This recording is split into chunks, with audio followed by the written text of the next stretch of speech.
Hey, Smith, the Smith Miss. Yeah, what's going on, beloved? How you feel? I'm I tired. I was up last night. yeah, I just want to say I so apologize. It's believe it or not, I don't know, man. I ain't got no rest this weekend. Forgive me for being late. Forgive me, everybody. I apologize. So I was yeah, late, so no, you're good. okay, all right, yeah, I'm right Yeah. here. I'm right here.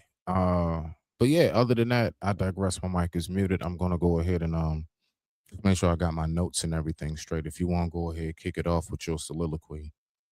This would be the one time I would My say, don't land your soliloquy. plane too early. Don't land it too early. You talk as long as you want, girl. I got us.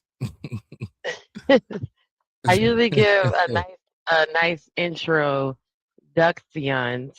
hmm to what I'm gonna talk about. So I didn't want it to Okay, be now. too drabby and too sad, but I did want to bring awareness because of some of the things that I've been seeing in the media lately in regards to people mistreating animals. And just to give a little knowledge, and also, of course, you know me, I'm going to always come with some sort of information, okay, guys and dolls, hmm whoever's listening and watching later. So we want to just get, I have so many videos ooh, on my TikTok and my IG. I had a couple of videos. So what sparked this was I was watching, going through my TikTok, going through my, I think it's TikTok. Let me pull up my TikTok so I can make sure. I was going through, um, and then of course now when I, when I, like now that I've started, the algorithm is making things pop up on my Right, right, right. screen. So of course now, like on my home screen. So like, when you go to your open up your computer, there'd be all type of information about animals and of course videos and things that I've clicked on and things that I've liked. So within this, I just wanted to talk about some of the realms of the ramifications of the cruelty and some of the abuse that we don't think is abuse. So I don't want Oh, to wow. make it seem like it's anything drabby. Look at her. I don't want to make it seem look like anything drabby or anything. I don't want to pull everyone down, but we're just going to talk about some of the things that we've seen that are actually literally online. So if it's online, it's everyone has seen it, right? Of course, hmm we'll follow people like Raising Bane. We'll follow other content creators who are giving great tips for their puppies, for their fur babies. So we're going to include a little bit of that. So I'm going to find this video of this young lady. What triggered it was the young lady who, hmm um, I want to see if I swear I looked it on TikTok, but I looked at so much So, shit. all right. So So, what? so you want it? So we're just getting started, right? Is that correct? Yeah, I just logged in. I just got here a few minutes ago. Okay. All right. Well, I mean, So how about we just kind of wake up a little bit, you know what I'm saying, and listen to something a little funny when it comes to owning a I dog was and get going, into it. I was going through all that. So that's why Oh, okay. you told Okay. me to. You just literally said do your thing, and now you're stopping me. So You know what? You know what? You know that's why what? I was getting to my I'm talking. a very decisive man, but I do change my mind at times, so don't mind me. Okay? I appreciate you, Okay. Chad. Look at that, All ladies and right. gentlemen. So She's so precious. She's so precious. so I I do have funny dog videos. And of course, I have funny cat videos. But I wanted to get into what we're here for. And just to bring attention to it. And it's not even it's not all, like I said, it's not all something that's just tear jerkers. Um some of what we are seeing are just people leaving, their puppy outside and it's raining and it's cold and they're gone on vacation type of thing. So we unfortunately what I wanted to draw attention to was the fact that there's different levels of this, and we go through every day not realizing we're walking past something that we should have just said, hey, this is not okay. Even though, it's kind of like socially acceptable in our community. Like we see dogs outside all the time tied up to the backyard, right? So yeah, so just to kind of bring it in on what the subject matter is about, and then of course I'm gonna just bring some images to the front. Okay, so I got my TikTok up, I got my IG up so I can find this video. Um, and then I just wanted to start off with some facts. So just to make sure that where everyone is clear, before we get into it, or as we get into it, we're gonna just show some funny stuff. I'm gonna definitely show some serious stuff too. Okay, so let me. I got a video of Beans, y'all. It's crazy in his raincoat because it was raining today. And he doesn't. He walks so funny when he wears his raincoat. I don't understand why he um he feels like he needs to like barely, like a little kid put on their snowsuit and then they like can't move and they won't even try to move. So when he wears That's his you raincoat, he talking just about like the Oshkosh Bagosh no, days. like when the kids Absolutely. put on a snowsuit, right? And they're like look like they can't move their arms because they're the Right. snowsuit. So and then it makes all this noise when they walk and stuff. So he every time he walks in his snowsuit, he hears like this noise. And he looks back like, who's that? Like who's with us? And then he like walks as if he doesn't even want to wear it. But I'm not doing wet dog. So I understand other people do it. I don't do wet dog. Like his paws are going to be wet as it is. He doesn't like wearing the hood, so his head's going to be a little wet. And I like to cover his head up because the fun fact on that, you guys, dogs that have their ears that do not flop over. So there's two things. The doggies with the ears that flop over, like your beagles and your hound dogs, they have the floppy ears. It's harder for like the rain to get inside their ear, like go down into their ear. So think of it like that. Even though when their ears do get moist, those are the dogs that have the higher issues with ear infections and yeast, and their ears will smell and you have to keep their ears clean. The dogs with the ears that sit up, the rain and the snow and all that goes straight down into their ears.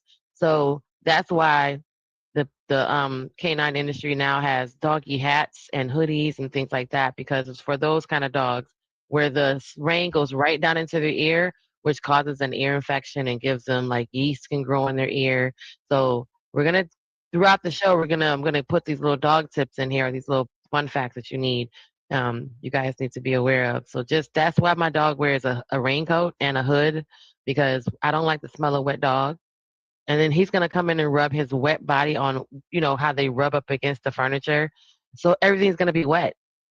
And then I preferably do not want to have an ear infection issue. So that's why he wears something over his head when it rains. So yeah. And then they even have the leash that has the umbrella that's upside down, so it covers your dog, your small dog. So it's worth the investment to just keep your dogs. That's one less thing you have to worry about taking them to the vet for. You know what I mean? And then just for the sake of treating him like a dog, say, well, he doesn't have to wear his head covered up. And then now I got a vet bill. We're not going to just, it's cheaper just to buy a dog hat or put a little hoodie on him. And every time he goes out in the rain and he doesn't get soaking wet, that's cheaper than paying for the vet to get his ear infection. So, dog tip number one for the show. All right. So, before we get into because Smitty is going to rush me, we'll go ahead and just get right into it since Smithopotamus is going to rush me. Before we do that, let me shout out to everyone who's in the chat, anyone that's here. Hey, Hurry up and get through the light before it turns red again. Hurry up. Hello. What's up what's up to Zero Infinite? You better come by here my show. I see you in the Discord and he used to come by all the time. Hey, willing to win. What's up, Sugar Jumpling? He said snowsuit must be a northerner thing. Yeah, he has a snowsuit too. It snows here, and then we are in the north. Yes. And then, hey, Cynical One, thanks for coming by, guys. You guys are my loyal viewers. Shout out to you guys. All right, so let's get into something funny before we get into the serious, okay? Since Smitty wants to rush me. This, y'all know I like my funny videos. All right, so I did this for you, Smitty. When you have any funny cat videos, please let me know. Okay, so we can. I don't know about you, Jen, but I definitely was born ready, strapped ready, wake up ready, always ready. I am ready, so I don't have to get ready. Okay, so are you ready, Jen? I am ready. I was saying about. Well, Okay, hurry up, because whatever. I'm rushing you. God dang it, I'm rushing you. That's right. Come on, land the plane. Let's get it. You can. You are not the one to talk about a plane I'm gonna mess lander. with your butt tonight, nah, because You I are told you not I'm the slow. one to be I'm messing. slow with the get back. Look, look. I just quickly get my lick back, and then I leave it alone, and we Gucci. Go ahead. You are not the one to be talking about the plane lander. That's Ah, man. crazy. Hey, Not you when did that you right when you there. you You did that little thing. You did that. yes, this is our podtastic puppy love segment. Yay, everybody. Yay. Now I got some ideas that's coming to my mind about what we was talking about. Don't worry about it. I'm just looking at it. I got some little thoughts coming I to my hope mind. I hope Yeah. ideas only come to your mind and nowhere else on your physical body. You know what? You know what? I cracked me up when people say that. They be like, you know what I was We're thinking in we're my head? I'd be like, where else we're do you talking think? about puppies and kittens and exotic animals tonight. You just get yourself ready for your questionnaire, miss. Why you talking all of that crap? Because you got a questionnaire I later just on. be So let's wanting to go. know where else do you put thoughts at in your Uh, if you uh, got somewhere else to think. I want to know because the only place I think is in my head. I put thoughts in my mind, in my thoughts, in my tongue, and then I transition it into my hands and I make Oh into Lord, fruition. That's right. Since you wanted to go there, I can play semantics too, man. that cracks me up. I was I thinking in my head. Well, I ain't I hope mad at I you. hope you I weren't ain't thinking mad in your at you. feet. That's crazy. Nah. I ain't got them no more. You know that. I ain't got them no more. Stops at the knees at this point. Stops at the knees. Stops at the knees. It's So okay. this is our Okay. podtastic puppy love. We're getting into the puppy segment, and that's where we at, y'all. So y'all wanted to see something ferny before we get into the crazy. Of course, the secret life of pets caught on camera. I had to get into it. I needed to see this. Once I saw the nose on the camera, I just couldn't. First of all, somebody's walking out the house like they got somewhere to go. It's crazy. It's as if the dog just got home after a long day at work.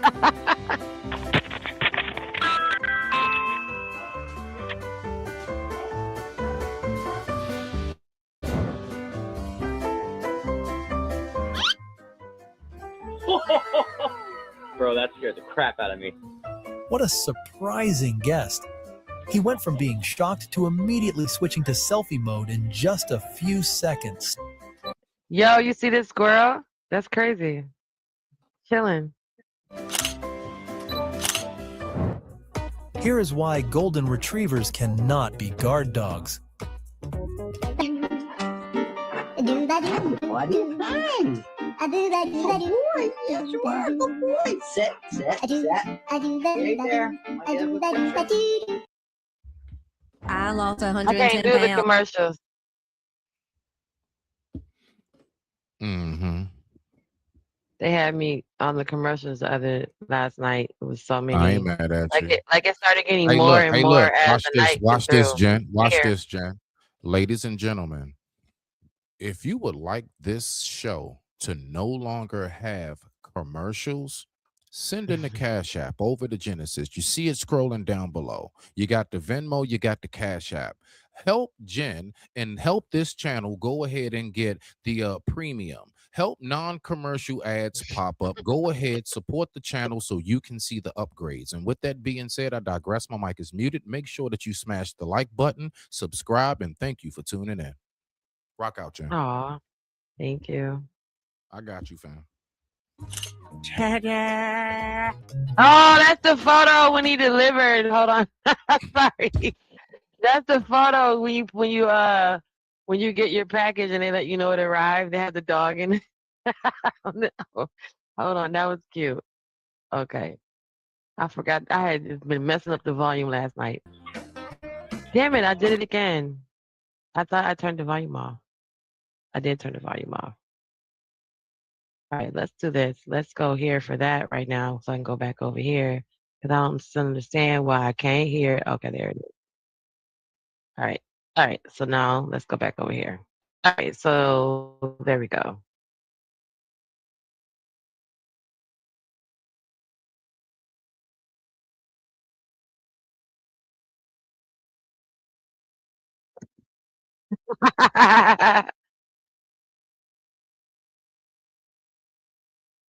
Oh, oh. Oh, they were running away, trying to run for help.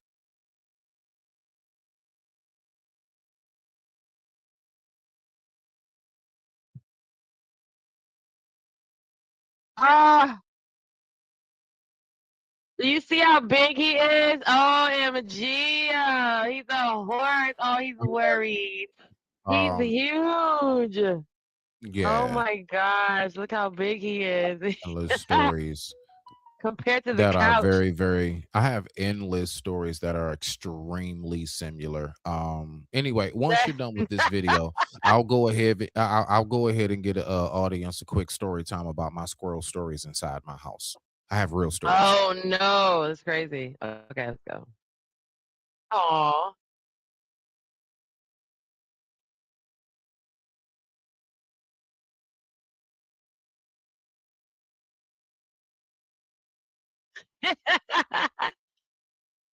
uh, uh,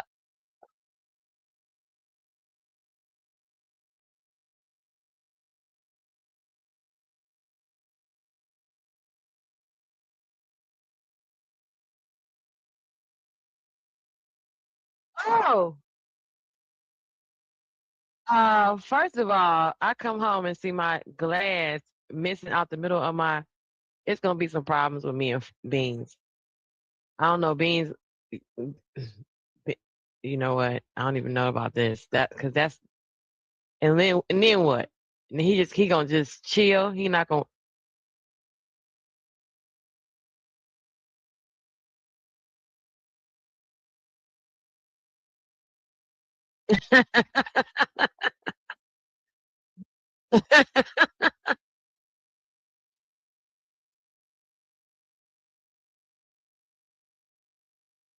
Just a FYI, your boy Beans is that way when he drops his toy on the floor.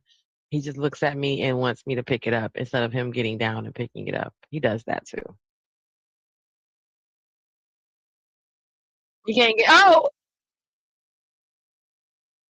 Oh, oh yeah, that's I'm gonna be real with you. See, that's when you come home oh and the first thing you do is call the police because you're like, I think somebody broke in. Whole tea, but they got the cameras though. I'm just saying, say they didn't have the house cameras for that. I would think dang somebody broke in and you. tried to, flip over stuff and was looking for things. Mhm. Right. Puppy. Uh-uh. First of all, I did see a video of a dog that started a fire by chewing on a cord. And it was a husky because huskies tend to be very smart. But not you turning the oven on. Look, the oven's turned on right there. That first knob is turned. All the rest of them, you see it down there? That first knob is turned. And then it's a pizza box on the stove. About to set the house on fire.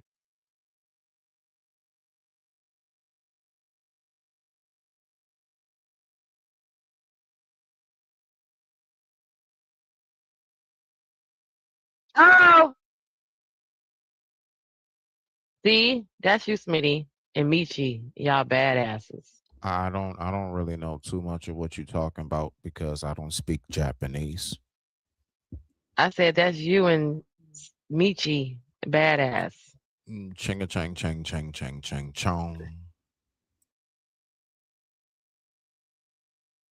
Oh! Oh!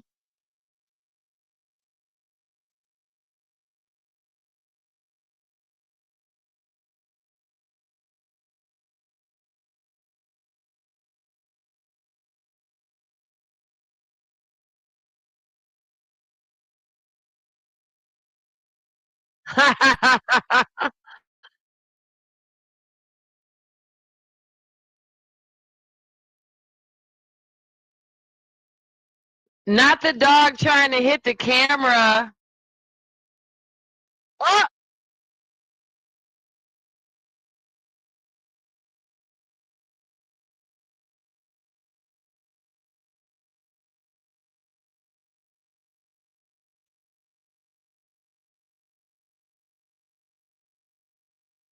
Oh, Oh nah, Jen. that's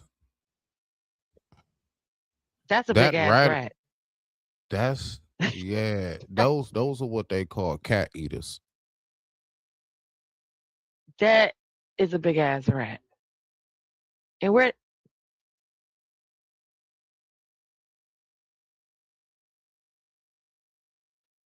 No.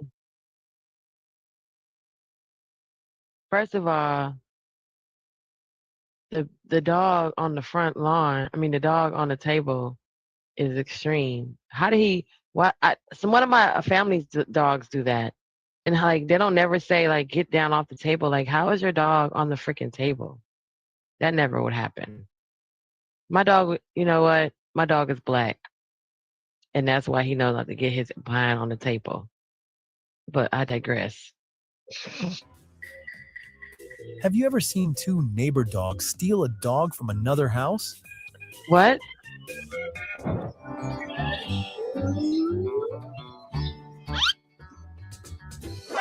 Oh no!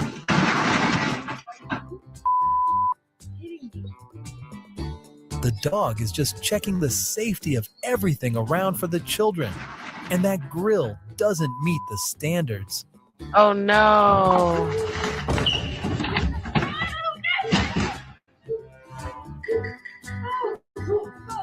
Not the dog was driving. Rat Jordan. Oh my God!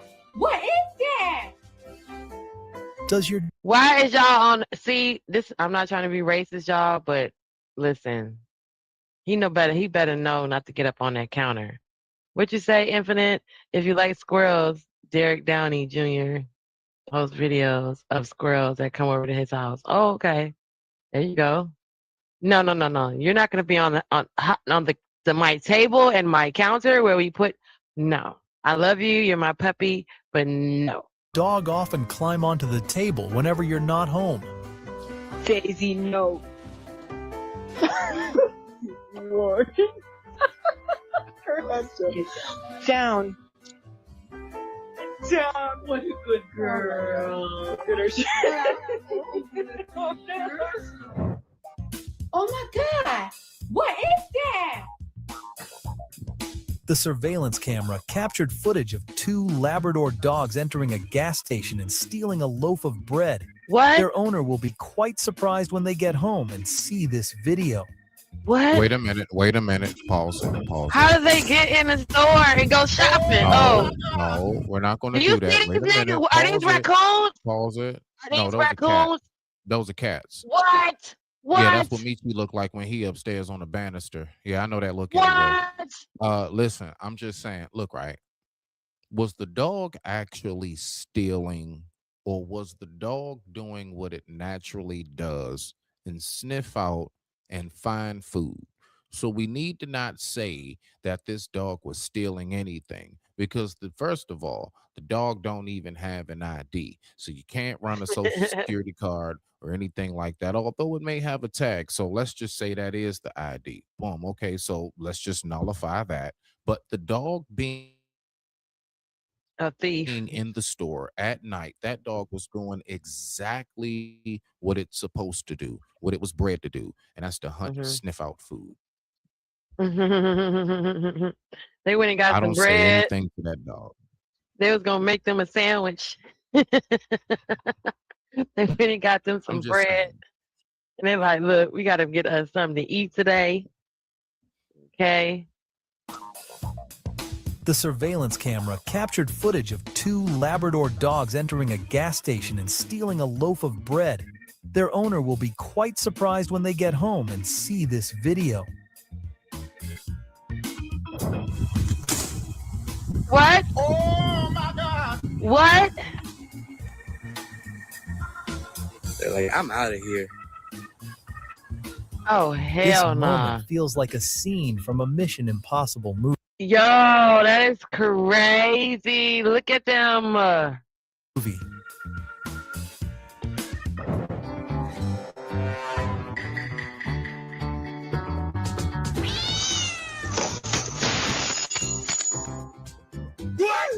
Who puts a glass bowl on top of a car for a cat to eat food? White people. Who put a glass bowl? Did you White hear people. that thing shatter? On top of Yes. the car, yo. Yes. And then, wow. Yes. The raccoon looks at the cat like, what's wrong? Is there Aw. something wrong with the food? He said Why meow. did you walk away?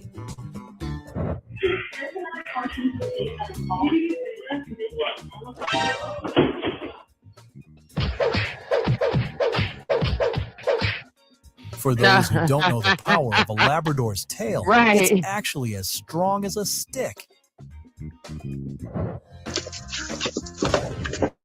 Yes, because I have had whips on my legs from the tail of the Beanzosaurus.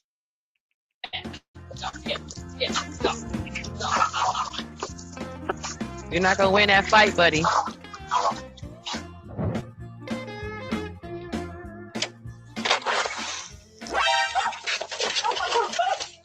Now you're gonna fall. Jess, come here, darling. Jess. Oh, I'm so sorry. And you know what? Don't shout out to people like that guy. He just ran and fell because you're just gonna run and fall, which is pointless if the dog was gonna get you. But I hate that. I'm not trying to hate on you, the other fur people, fur parents, but you just doing that, calling your dog like. Obviously, he ran off and he's over there and he's like thinking about coming back. But the whole like, come here. If you think, well, if the person, to me, I feel like if the person's reacting so erratic like that, I feel like you need to come get your dog. Don't just call him back. You know what I mean? Because you see the man jumped and he fell on the ground. Had your dog, by the time you call him back, your dog's already at the guy. And if the dog was going to maul him, he's already at him. So what? That whole, come here, buddy, is not going to make him come back if he's already gone and he's charging like the video of the young lady, the video of the little girl, the Canino Corsos that was running after the little girl. There's another video of Canino Corsos that's charging after a Labrador, and they maul the Labrador, and the lady's just calling them. At the point that they start biting or they start, especially if the person is reacting hysterically and they're screaming and they're running away, like that guy fell and he's like literally scared, go get your dog. Don't just, come here, buddy. Come here, Fido. Like, it's not going to work because he's already, and then some dogs bite and run, right? So that if he bit him and run, because he heard you call him, because now he's in between his natural prey drive and his responsibility to come back and training. So that's why some dogs will circumvent their recall, and you'd be like, well, what? By the time you sit up here calling him, come back here, buddy, come back here, Fido, he's already bit the person, and if he's not bit them and ran, he's already starting to maul them. And like I said, we've seen one too many videos where the animals have gotten away from the owner and have just literally mauled a puppy or mauled a child or mauled something else, and the person just steady there calling them. Like, that's gonna make them come back, I saw a guy. We were in Atlanta. He was walking his dog. One of his pit bulls got loose and charged after this puppy that was on the porch. So he left him, got loose from him. That man just started calling him to the point where he had to shoot his pew pew off, right? Because he brings his pew pew because the dogs are so freaking big, right? That he has to control the dog. I mean, I think like in that matter too, you need to be a little more careful. That whole come here, Fido, come here. And no, he's already bit that man and done what he's going to do, especially if the person is scared. That's just adding to the trauma. And I think it's irresponsible as a fur parent to not run and go grab your dog after he charges after someone. So that's just my little word of wisdom. Go grab him. Don't be like, come back here, Bosker. Come back here, Roscoe. Roscoe ain't coming. He's trying to get a bite in.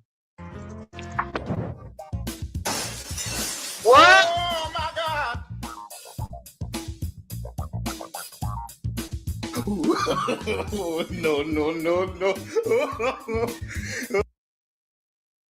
Not the dog was mopping the floor. My bad. Nah, I was on mute. Man, that's Not, crazy. did you see the Yeah, dog mopping the floor? yeah, I saw that. It basically was a Swiffer. Right. Uh-oh. Somebody's talking crap in the chat. What did he say? Why do you keep calling Infinite? I'm zero. I'm sorry. I don't know what you see. Oh, in the What you chat, looking he at? said, why do you keep calling me Infinite? I'm zero. Infinite is just the title. So you're zero the infinite. Sorry. Nah, you know what? I totally get them when like people who clear as day know exactly who I am, and they keep calling me Lighthouse instead of just saying Smitty. Like, why you keep thinking Lighthouse is the name of the channel? I'm Smitty. Say what's up, Smitty. Not Lighthouse, nigga. Like what you trying to be? You know, what's this? I'm giving you the cold shoulder formally and shit, nigga. Like, I'm gonna call you by your. That is funny. I'm gonna call you by your cyber government, nigga. That's your cyber government, nigga. Lighthouse. I ain't calling you Smitty. That's like You in someone, that's trouble. like going to say, I'm going to call, oh yeah, that'd be like calling Raw B like Mind Chaos Brew instead of Right, calling her Raw. exactly. Like, no, her name is Raw. Why you calling? Hey, shout out to Mind Chaos. Exactly. Like, what are you doing? That's the name of the channel. The person name Oh is yeah, like. Sharon, So and I not get it. the I can't stand that. SPG. No, I'm talking about because it be people like we know. I ain't gonna say no names, but it's like y'all. Hey, I'm saying it. Can y'all stop doing that shit? Stop saying what's up, Lighthouse, when you know damn well it's Smitty. Just say what's up, That's Smitty. funny. Right, that's Shit. funny. Anyway, got me That's cussing on this funny beautiful though. Sunday. That's funny though. I need to think about it. Sorry, Real talk, yeah, Zero. man. Like you know He who said, this is. why do you All calling that. me Zero Infinite when I'm that's like Right. y'all calling me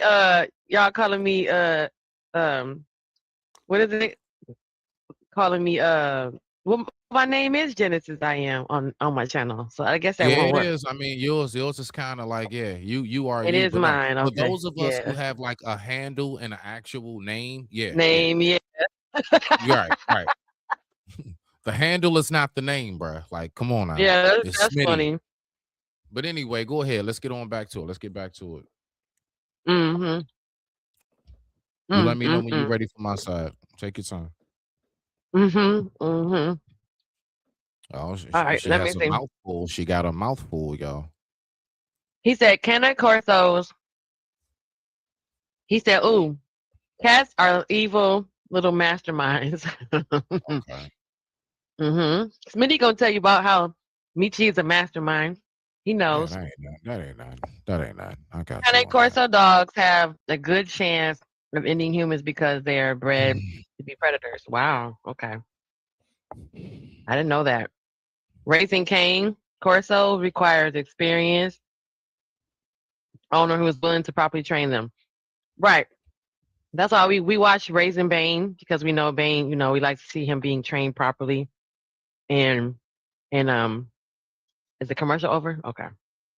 And yeah, like I like watching those channels where they are raising the dogs properly and showing them the right thing, making sure they're good dogs. We're gonna get back to this black lab that is mopping the floor, y'all. It's crazy. That's funny. Hey.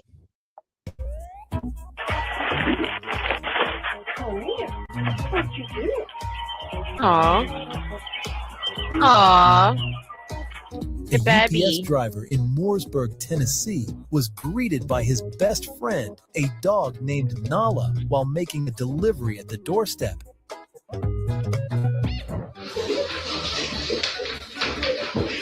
Oh, wow. Oh my gosh. Oh my, and look at everybody looking. Oh my gosh. Did y'all see that? Pretty What would you much. do if that is your entire all that glass? I'm just trying to figure out what really are you supposed to do? Like what are you Oh supposed my gosh. after that type of moment? Let's just keep it all the way 1,000 wow. What are you supposed to do? You see? Oh my goodness, that So is shattered. that's just pretty much where my headspace is on that one. And you can't really punish the dog because you're playing with them and Yes. it's going to confuse them. So you can't be mad at Yep. them because, but that's a downside of having a larger animal because look, they got three smaller, three dogs, three smaller animals. So, Mm. and I think sometimes when I've had a small and large animals at the same time. So I've had like a big dog and a small dog at the same time. You got to be mindful of that too because what I can do with my little dog was nothing. Even there's never enough space for my big dog to run around in the house. And I'm in the house with the little dog. It was huge. You might as well have been like a mansion to my little Chihuahua. But to the big dog, there's not enough space. Even when I had a big Doberman, not a Doberman, a big German Shepherd. When I had big Great Dane. When I had the large German Shepherd, the big long fur, and then I had the one that looked like Marmaduke. There's never enough space, and we had a huge house, and we had a half an acre and a half of land, and it seemed like it was never like he would just constantly be knocking. Like he would run down the stairs and run smack into the wall, and it would just be like, it's never enough space. But when I had my little dog, I would be like, where is he? He's under the bed, he's under the table. He's to him that house was huge. So you have to be mindful when you have those big dogs, like they need a lot of room and they literally need like so much exercise. Their zoomies are dangerous.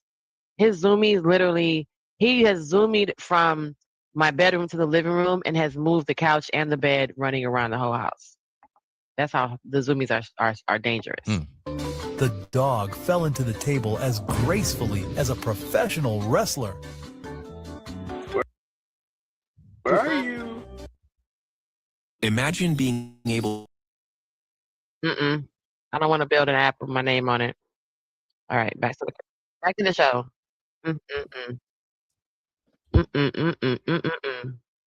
I would probably cry, and then I'd probably have to fix the table, and then at the end of the day, like, some stuff you've had it for a long time. So what if you can't get that table again? Hello. It's time for new furniture. Where were you? Are you getting in trouble? The little dog quickly found the source of his dad's voice and sent him a kiss from afar. Hello. Here you are. Here you are. Oh my god, get back! Oh my god! Oh my god! Oh my goodness! Yeah, that's my heart that right would be there, on the floor. Listen, moments like that, you got to be thankful. You better be thankful. Because You don't know, my eyes are so big right now. What? Yeah, depending on the person, they'll try to have your dog put down. But, that's just, Oh my goodness. He probably was looking out the window like trying to get to his mommy. Oh my God. And I'm just saying, like, yeah, you got to be careful with that. Oh, my heart would fall out of my chest. You hear me? For that, listen, from that, that dog would have a service vest and be with me every second. Oh, why bother with the front door when you can? And then you got to check his legs because you see how she got him, but that he touched the ground. So you got to make sure his butt and his back and his legs are not injured. Just jump out the window like a pro. This dog, but he looks like, what is that, like an Austrian Shepherd? They can jump on like sheep's backs and stuff. So that might not have been, too far-fetched. Sure lives comfortably. The kitten must think the delivery person is its best friend.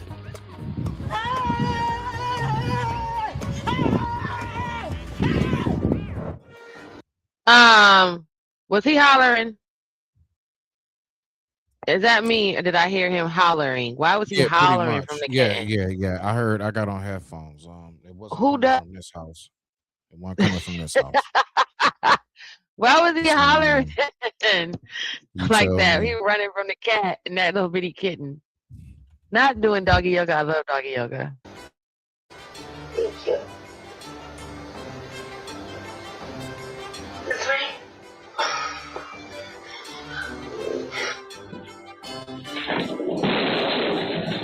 Oh, wow. And I'm gonna be real with you. Like, that's why I'm gonna tell you right now. That's why I never Oh my bought my God. daughter. I think the closest thing I got her like a dollhouse that was like a Polly Pocket type junk. Never again. All them little pieces on the floor.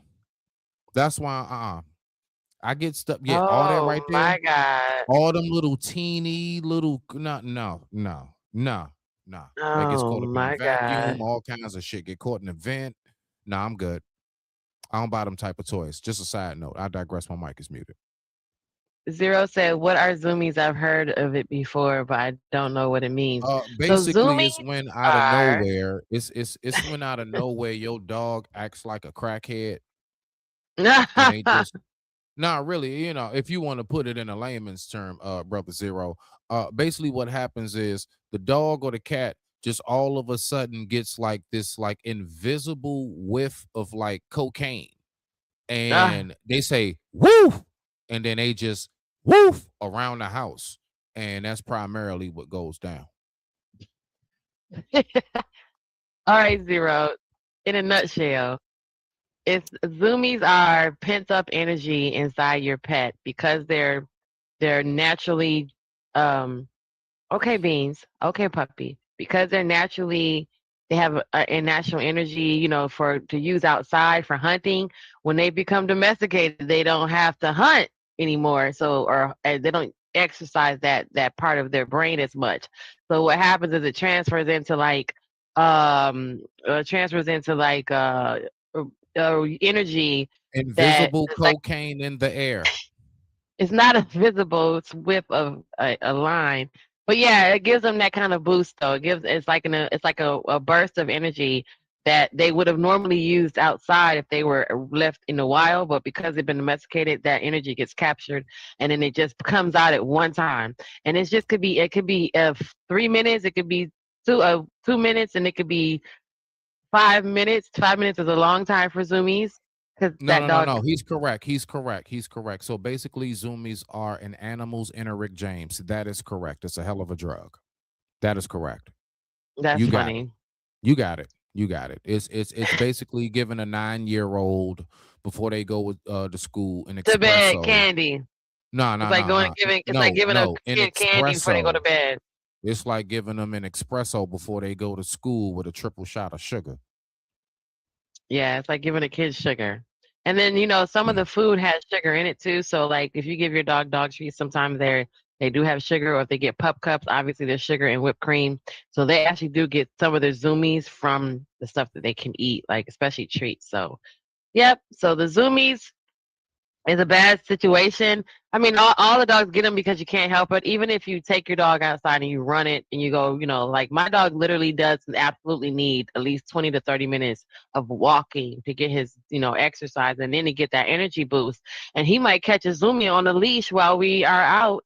I have literally he's like jumped at me and ran towards me and ran away, and he realizes he's on a leash and he can't go that far, and he's like running back around, and he's running around me in the snow and had me fall on the ground, and now he's jumping on me and stuff. So he's, it's just that energy, they can't place it yet. So they get an exercise, they still get a little burst of zoomies. So yeah, and the bigger the dog, the more dangerous the zoomie, just because they tear up things around them.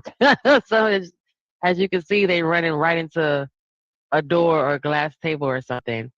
She said a cat was saving his owner, and you're basically like anything to save his meal ticket. Oh, the little bitty cat when he was running away.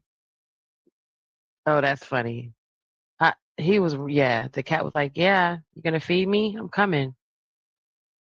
He said, doggy yoga, Genesis. You've been doing doggy yoga. Yeah, you've been doing downward dog out here. Yeah, I like doggy yoga. He doesn't follow the instructions. He just will stand there next to me and be looking like, what are you doing, Mom? Yeah, that's what he does. And then he'll get down, but then he'll be just sitting there looking at me. He won't exercise with me. Hey, what happened? Owner. Oh, I got This man is having a pretty bad evening.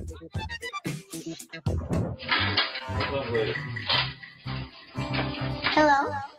Hi. No, we don't want to do that. All right. Because you're so cool. Come here. Because you're the coolest dog I've ever known. I love you too. Here. You're a sweetheart. How are you? Come on with me. Aww. Is your garage? No, leave your garage open. This guy was caught stealing a bike, and maybe this dog doesn't judge people by appearances.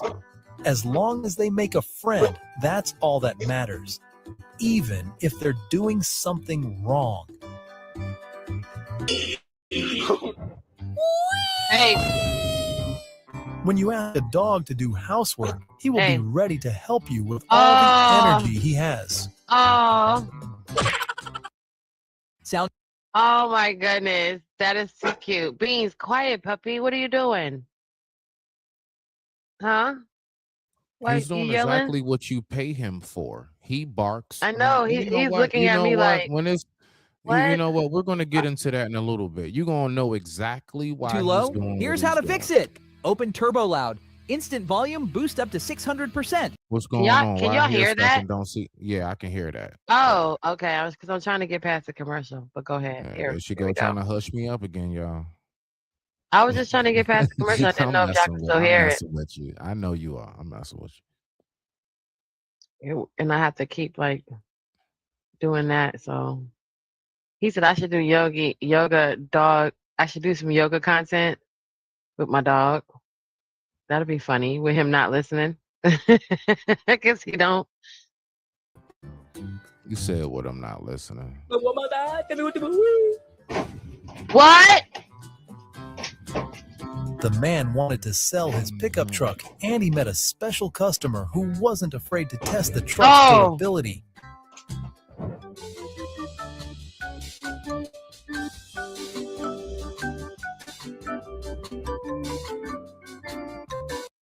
What was that? Oh, that's a toy. I was trying to figure it out myself.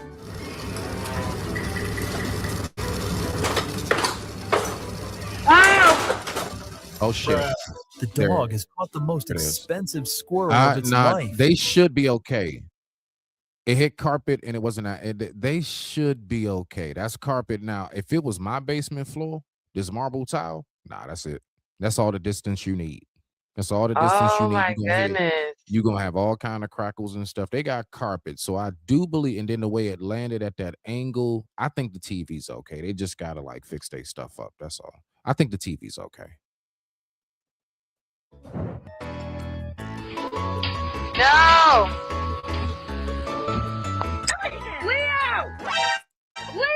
Rings the doorbell. What a clever pup.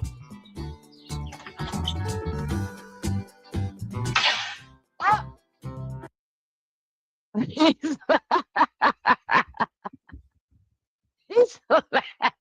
he's laughed the whole life out of him.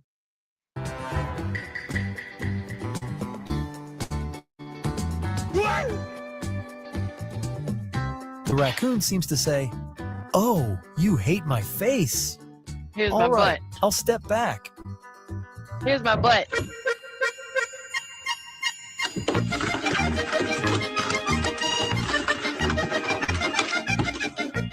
That dog has a whole yard to run around in.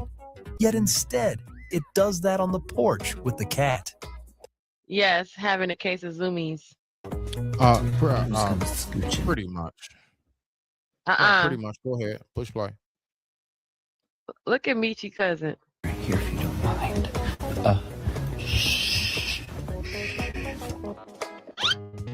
Oh, to be a cat catching snowflakes, not a care in the world. Aw.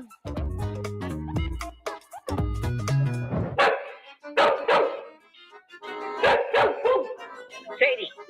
Huh? Sadie. What? Sadie, go back in the house. Go. Okay. Good girl. Oh no!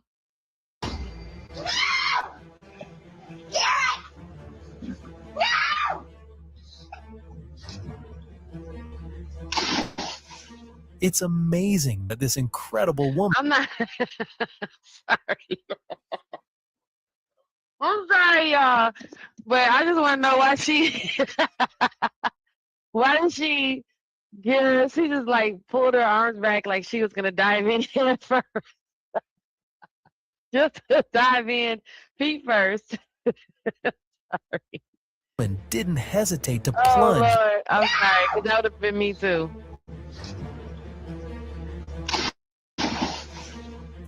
It's amazing that this incredible woman didn't hesitate to plunge into the freezing water to save her puppy. Help me!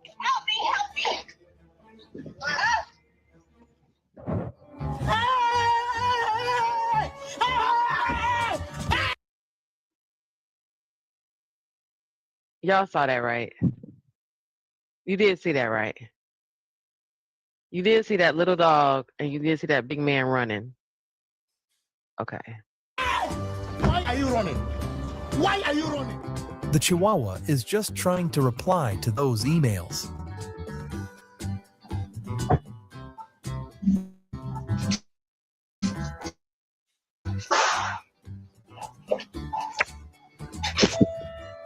Oh, in his nose. He pushed it with his He won't nose. ring the doorbell until he meets his dear neighbor friend. Oh my God, what is that? Oh my God, what is that? No need for any security devices when you have a bear guarding the door. I began to pass out, and my head hit the wall. Oh. But I had a praying grandmother. Once they played that song and the dog got out the way, how the whole gate come off? Throw the whole thing away. How the whole gate come off? How the whole gate come off? That's crazy. They ain't doing no grounds. When you Look at this. Look at this. Why would you open it? Okay, if the whole gate gonna come off, why was you over here at the open? No groundskeeping. Try to do everything for your pet, but fortunately, the dog is still fine. No, no, no, no.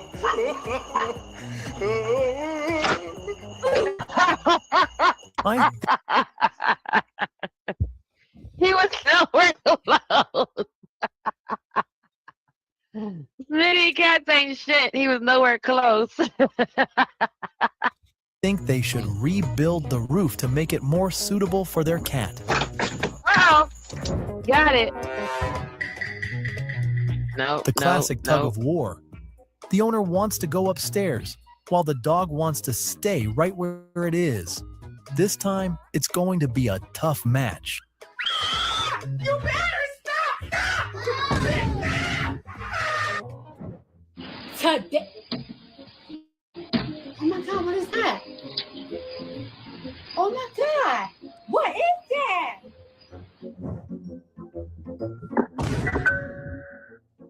Okay.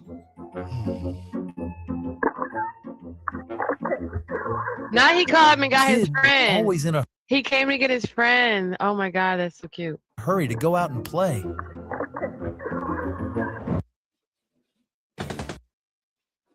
OMG. That was cute as pie. What did he say? He said, Panthers, what? What y'all talking about? Comment about the meal ticket 0. Oh, okay. I don't know what y'all talking about. I don't know what y'all talking about right here. Panthers and effery. Oh, prime.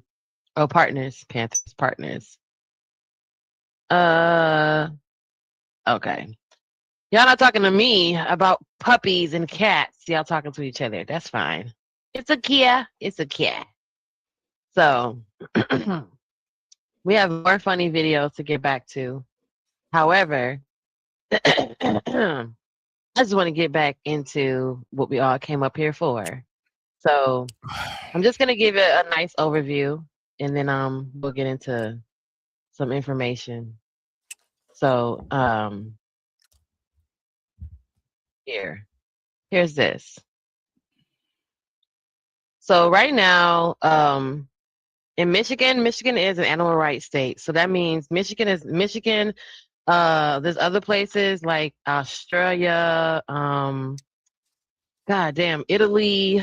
There's a couple other places that are starting to implement the animal cruelty factor, as well as they've already implemented. Michigan's already been a rights to animal rights state. However, adding to that, there are other states that now are going to allow you to go on paid work leave if your pet is sick. They allow you to add it to your insurance now, because now some pets are just like family. So Italy has become the first country to treat sick pets as a family emergency, giving workers up to 3 days of paid leave per year. This new law officially recognizes pets as a part of your family, so guardians can take time off to care for their sick dogs or cats or any other pet without losing pay. And it's already becoming a game changer for millions of pet owners. What do you guys think?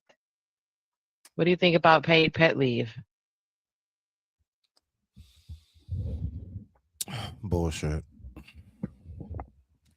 You think it's bull to have to get paid to take your time off to go take care of your pet? And you don't have, especially if you don't have kids, that is you're responsible for it.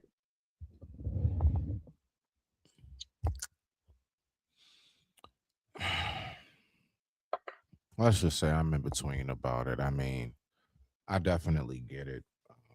Because normally you just take time off and you just won't get paid for it. And if it'd be a day off. My dog is sick. I got to take him to the vet. If it's another reason why everyday working people can have another reason to have some time off and extra pay, then I'm for it for that reason. He said, of course, the white country everyday started working it. people deserve it as much as everyday working people can get it. So I'll say that much. Well, yeah, it's starting over there, and it has started. It has moved into. There are other places that have acknowledged your pet in regards to like your insurance, in that all that. So this is what actually started. Started my video. I mean, it started all this conversation. So I wanted to be clear so we can say this. There's difference between any type of cruelty to animals is a crime. And however, there are various places that have more stringent requirements and more stringent laws, right? So just to make everyone clear what it will be because animal cruelty is also called animal abuse. And then overall, because of the spectrum of animals, that covers every animal, not just domesticated dogs and cats, because there are other people who have farms and have domesticated ferrets, pigs, and things like that. So it covers everything, and also will include all domesticated pets affecting dog, cats, but also could include birds, reptiles, rabbits, horses, and other exotic animals. So not feeding your snake, not feeding your lizard, or not taking care of your lizard when it's shedding and making sure that it can, shed all that extra skin off properly and not just be trapped. Things like that are considered cruelty. Physical violence, starvation and dehydration, abandonment, hoarding even. We have a big issue here not too long ago in Michigan where there's a few puppy mills and farms and they're hoarding, and they, they just not broke into one, but they just raided one and got the puppies out. Obviously, the Michael Vick situation, dog fighting and cockfighting, lack of medical care. So just you not even, it can be expensive where, and understand that if you have a pet, you have a responsibility to take care of it. So you do need to provide medical care or medical updates, at least visit, regular visits. So you not doing that can be considered along the lines of neglect and abuse. Keeping animals in an unsafe environment, i.e. in Michigan, again, because we are an animal rights state, and there's a few animal rights states, other states as well, where if you leave the dog outside, if you leave your animals outside, And because of our weather is so tumultuous and so hazardous, that instantly leaving your dog out, if it's too cold, if it's not safe for a human to be outside, it's not safe for your animal to be outside, cold or hot. So Michigan has that law where if it's below 32 degrees and everything's freezing, they'll tell you bring your animals in, and they let you know how long your dog or your cat can be outside taking a walk or even going outside, and the same thing when it's hot. So I know Virginia Beach also has that rule as well when it's hot, as far as that as well, leaving your dogs outside when it's hot. Emotional abuse or neglect. So organizing organizations like this SPCA, the ASPCA, and then Animals for the Animal Legal Defense Fund, those organizations do protect and help your animal in the case. There's been lots of situations where the person the boyfriend has surrendered the dog because while the girl was at work. I just recently saw, I don't know if you saw the video, Smitty, but I think I have that one too, where the young lady, she sold her mom's dog to get her prom dress. And her mom is heartbroken. Her mom came home. So imagine just coming home and all your pets are gone because someone wanted to buy something, right? So all that is all along the lines and all considered in the same lines of neglect and abuse, mistreatment of animals. So here's some fun facts: 10 million animals deceased are deleted because of abuse and animal cruelty every year. About 10 million. 250,000 animals are victims of hoarding on an annual basis. About 400,000 dogs enter shelters and are euthanized each year. As far as the national incident based on reporting information, the FBI tracks animal cruelty, and in some states like Michigan, it is a felony. So it's kind of crazy to think that you can get a felony just for leaving your dog outside too long in the rain and it's cold outside, and someone drives past, calls the ASPCA, they come and get your dog. You have to pay to get your animal back.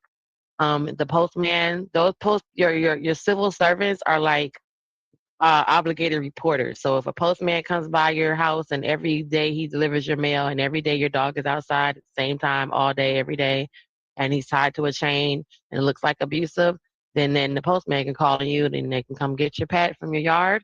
They can confiscate it, and then you have to appeal on why you deserve your animal back. Just also know that animal cruelty and domestic violence and child abuse is all encompassed, and they look at it in the same way, and they also look at what some of the things that tie together. No, they don't. No, they do not.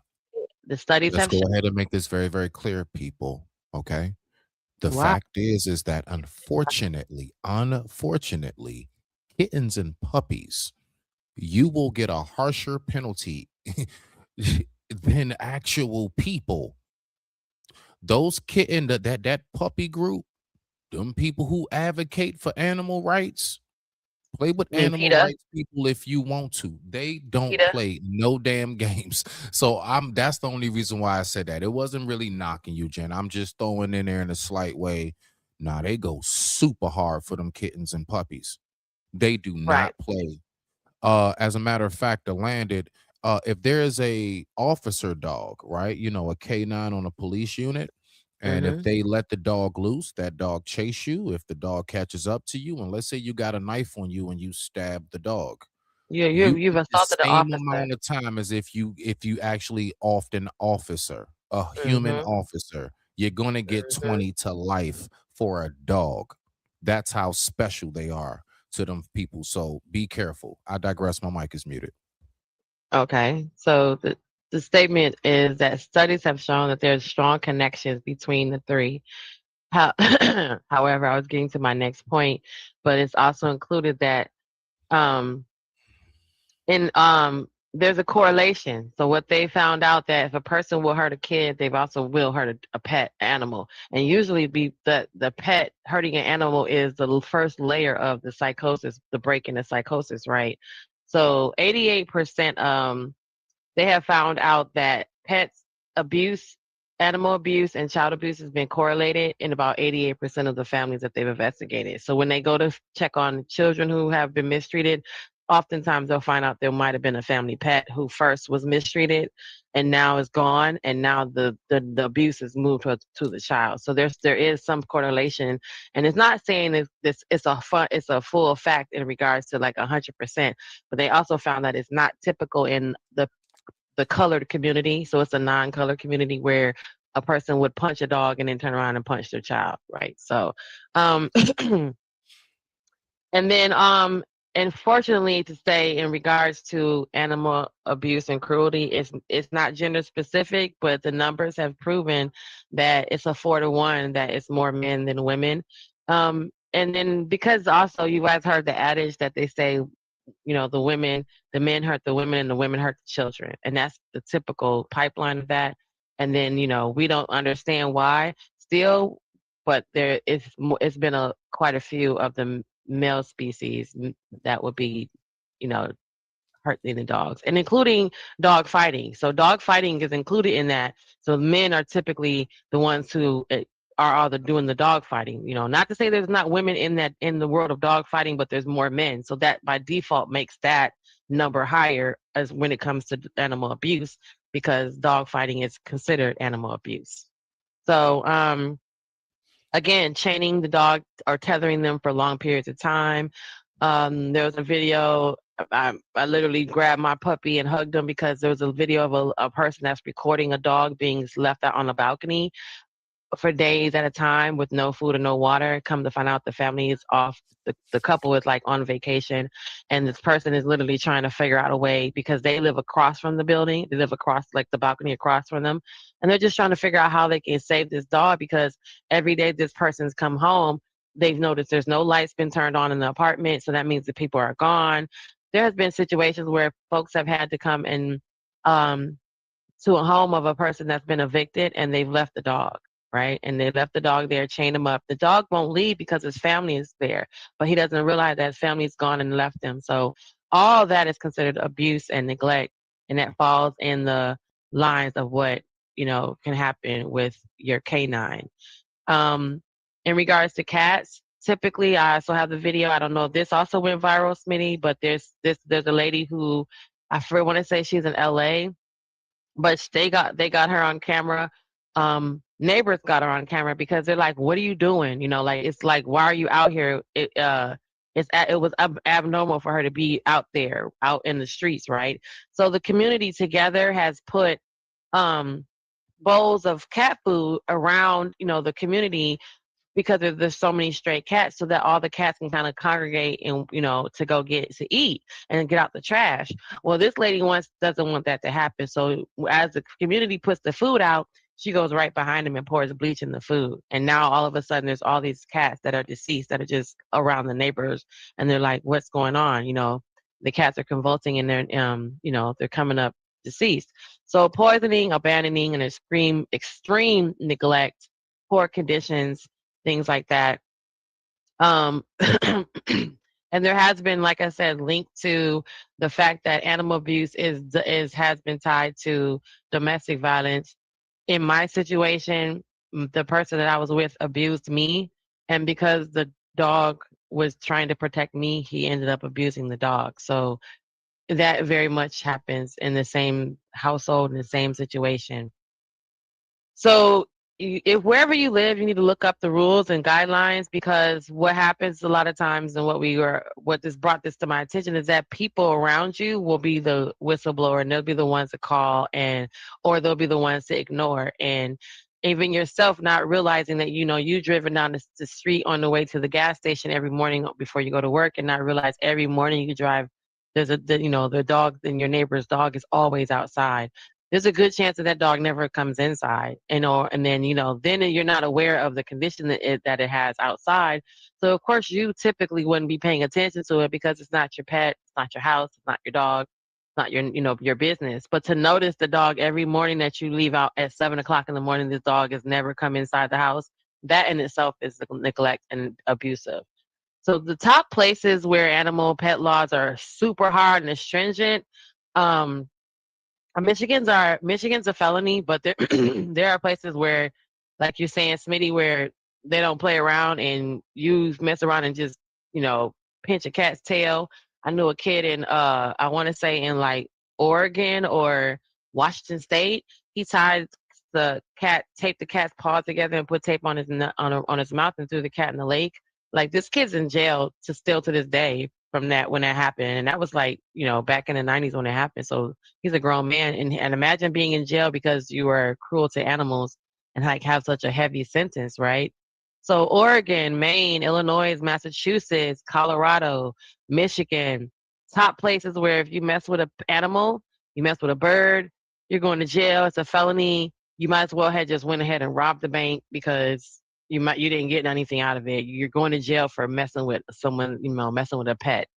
But if you don't really want a heavy sentence and you want to be out here doing crazy stuff, I don't condone it. But hey, if you feel like that's your thing, go to North Dakota, go to Alabama, Idaho, Kentucky, or Mississippi, where they don't really care like that. They care, but the laws are a lot less astringent. So just to know that places like Texas has the highest of all animal abuse. Missouri has large puppy mills that if you go through TikTok and you find people breeding their dogs, look and see where they're located because Missouri is one of the places. California as well because California has high kill shelters. A higher amount of kill shelters as well. Florida has dog fighting rings, and New York has animal cruelty. A lot of animal cruelty. People will be breeding their dog in those little bitty apartments. So just so that we have a good foundation of what actually things are signs of someone abusing your animal, or abusing their animal. You drive past their house, or you're in your community, and you just happen to notice this dog used to be thicker and heavier, and now he's skinny, and you notice he's always outside when you're outside. It's a good sign that it's a good chance that could be an abusive situation that you just may not have realized. It doesn't look like the dog is in a bad shape. It's just that you notice the dog used to be thicker and heavier, and dogs don't tend to lose weight for just out of nothing unless something's happening. They're stressed. They read off of energy and emotions, and they can read off that. So unless they're stressed out, something happens, they get sick, or they're being abused or not being fed properly enough for their weight size and their breed, then you can, you probably wouldn't notice certain signs until you notice something, and then you find out later, this was an abusive situation.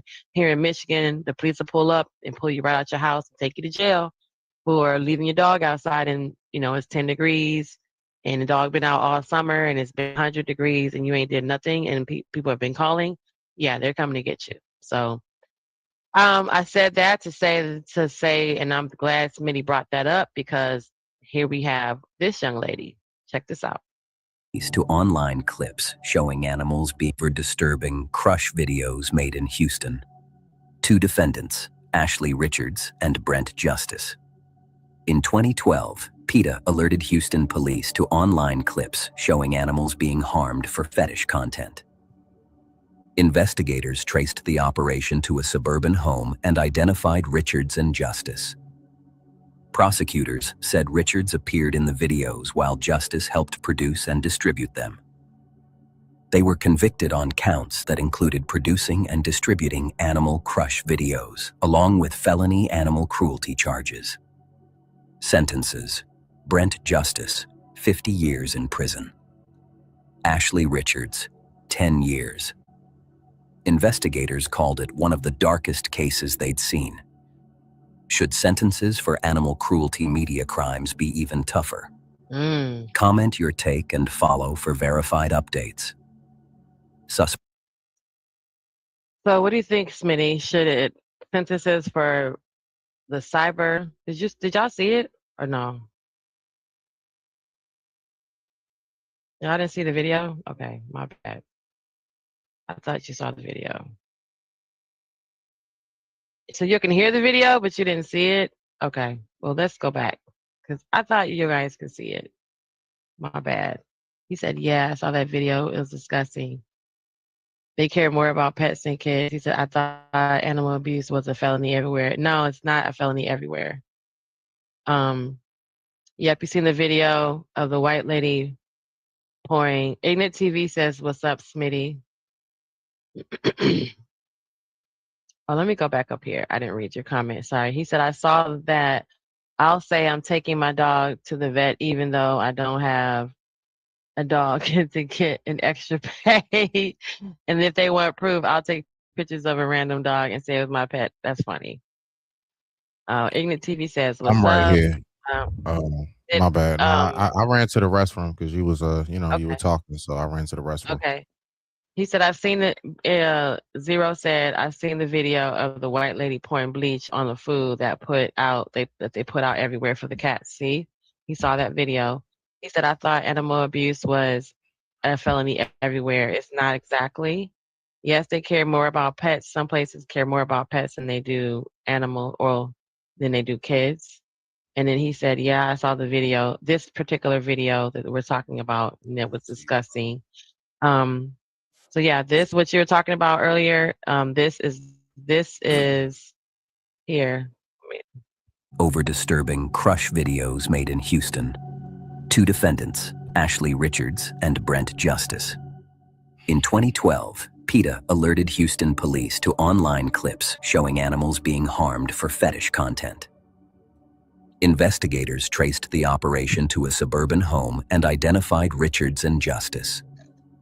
Prosecutors said Richards appeared in the videos while Justice helped produce and distribute them.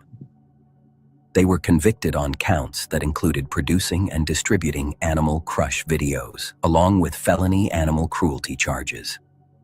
Sentences: Brent Justice, 50 years in prison.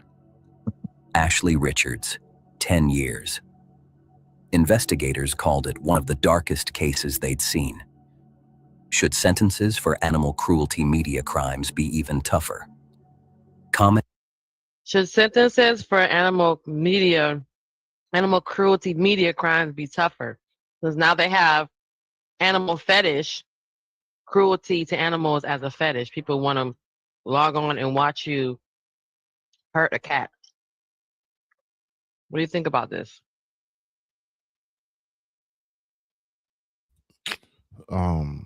I know all about this type of stuff that exists on, Onion, Tor, the deep web, so on and so forth. I'm gonna be real with you. I kind of tune out with stuff like that, Jen. I do, because I know it exists. As somebody who is not only just a parent to my child, but a pet owner as well of multiple pets. I mean, it's disgusting. Okay, it's disturbing. I'm glad that we are in a place in a country where those type of rights do exist, even for the fur babies, as Jen would say. But that shit kind of messes up my day. I don't even like looking and hearing about that shit. I don't. Nothing personal. I just, it puts me in a bad space listening to that. But because I really do feel. I told you I got more of an affinity for animals than humans. I don't think you get it. Like I really mean that shit. Like I have more of an affinity for animals than actual human beings. I'm the other way around. So, I digress. My mic is muted. I ain't really got nothing to say, Jen. Just go ahead, do your thing. I'm right here. Okay. All right. So, oh, that's a puppy. All right. So, as we move on, that couple, wanted to point out the fact that they have animal cruelty fetish channels on the dark web. What's going on with okay, I was going to say, what's going on with my computer? It's moving slow. Hold on. Let me turn this down so y'all won't have to do this. All right, so again, I didn't want it to be a sad moment, but I just want to bring awareness to it. And he says, what? I just want to bring awareness to it, and I want to make sure that we are, doing our due diligence. You hear the siren? And taking care of our fur babies. I think somebody has to be a special type of evil to harm animals for fun, right? And he said, when I see animals being abused, it hurts my soul, right? It's hard to watch. Like this one, I'm pretty sure you've seen this video where this woman she threw the dog, threw her Yeah, dog. you're about to show me something else. Oh yeah, we got another one. Here's another one. It's not bad. I mean, I have no bad stuff, but there you go. All right. Woman's dog by stealing it from her. The man was out walking when a deranged-looking woman came up and started an argument. The man became worried for the dog, and when he asked if the dog was hers, she suddenly throws it directly at him, making it whimper in pain as it hit the hard concrete floor. But that was when the man took action. When the dog came running to the man for safety, the woman wanted it back, but the man refused. She got angry, but eventually they got away, and the dog could finally feel safe once more in his new home. If you think this was fair, subscribe. This man saved this. He saved the puppy. I saw that video and I was like, okay, so who would throw your puppy? But I feel like it wasn't her dog to begin with, you know. I feel like that something else was happening with her. But yeah. That looked like possibly that could have been one of those very sick moments where that could have been her boyfriend's dog that he loves very much. Because it's some chicks that's done that, and you know where I'm going with what they do next to get back at that dude. And I digress. My mic is muted without saying it. Yeah, that's why I said that. That's why I told What it them looked about. like it could have been. Just if I had to take a guess, what do you think this scenario consists of? That would be my hunch. No, you're about right. There is another video as well like that where the woman, she did get rid of the guy's dog, because she felt that he loved the dog more than her. And then Was it there like was a brown, looked like a boxer like pit bull on the side of the house at night? When? Because if so, I saw that. I saw that. Where the girl, she play it if sold it his is. dog. No, she sold his dog.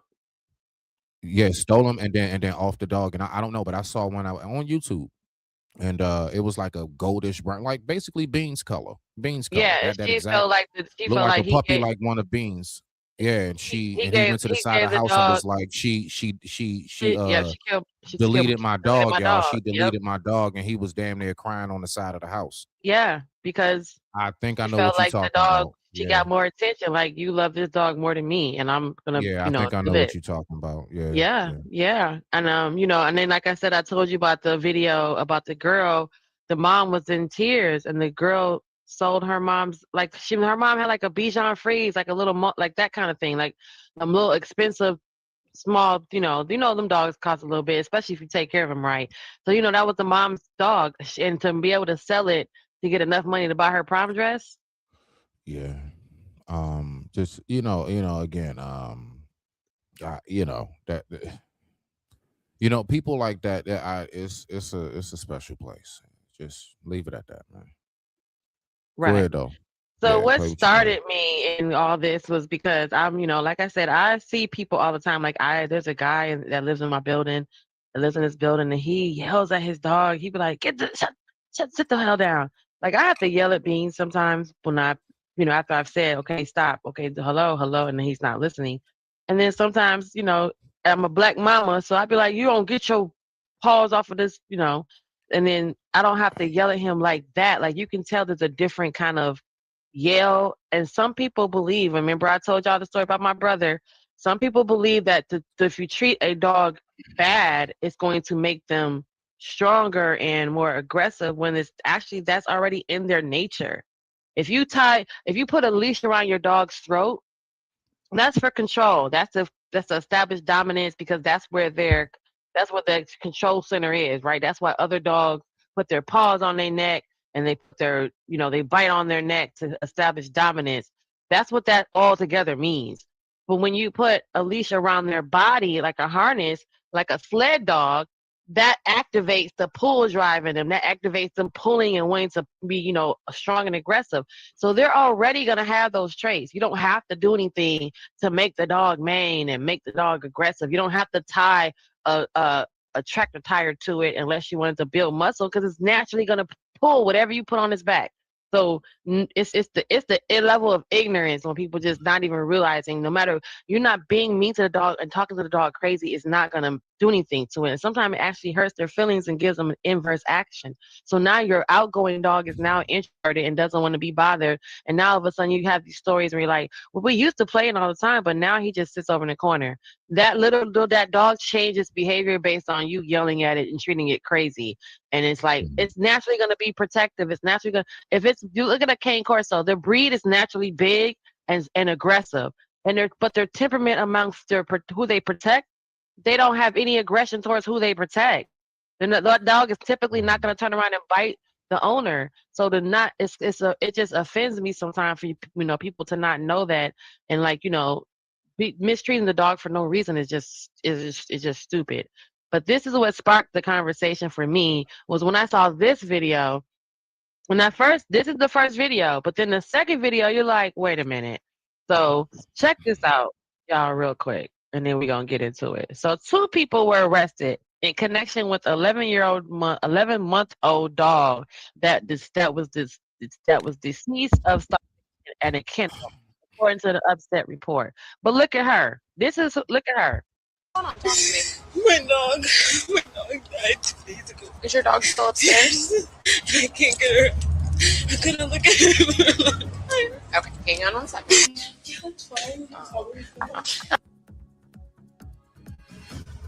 Now, of course, they're not going to show it, but you see her reaction, how she was acting just now. That in itself is going to just get all pet owners crying. She's like, "Oh, I can't look at it." Absolutely, you're right. If bees, Lord forgive me, Lord protect him, don't nothing happen to my dog. But if something would and I came into my room and found him in non-responsive, I would be like her right there. I'd be like, oh my God, I can't look at him. I can't even, you know what I mean? But we could do that with our family members. Like I can't go back in there and my grandmother passed on the bed and just sit there and look. I can't look at her, right? So quite naturally, that would be the reaction that would make sense, right? Her response makes sense. Oh my God, my dog passed 2 days ago. I don't have the energy. I can't do it. I can't even go back in there. I love my dog so much. It's given that, right? Yeah.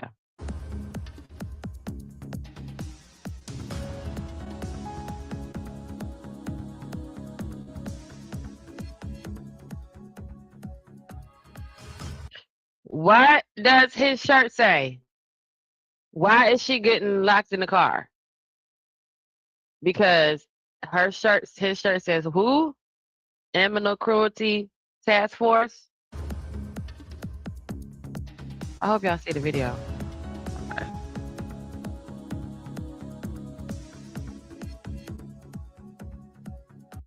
What's going on? So now, turns out, let me take this down.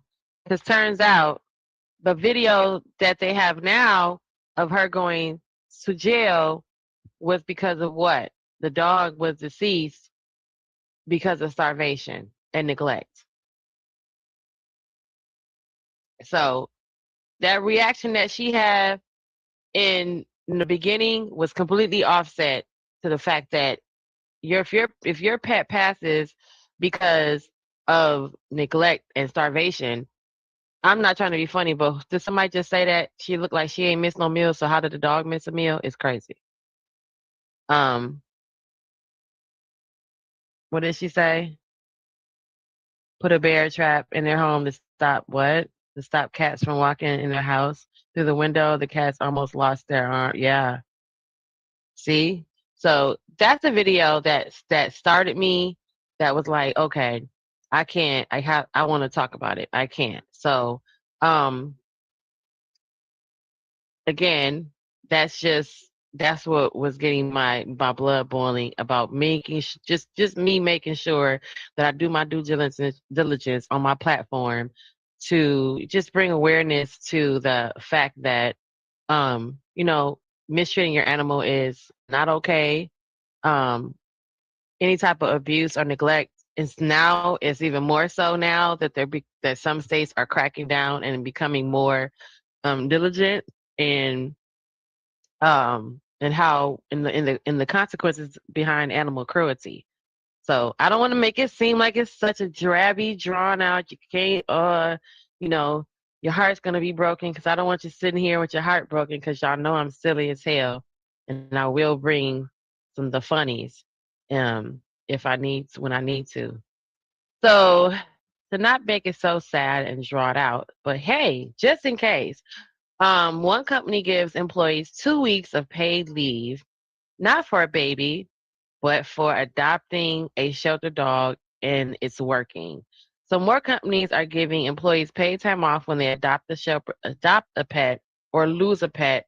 It's called paternity leave, ranging from a few hours to a full week. Mars Pet Care, Brew Dog Rover, and Impartide already offer this. Okay, those are the two companies that offer this. In New York City, now it's even introduced a pet bill, a bill for sick leave, for pet sick leave, right? Over 80 million U.S. households own a pet. So unfortunately, this is if we got to do something because people are staying home and they're taking time off if their dog gets sick.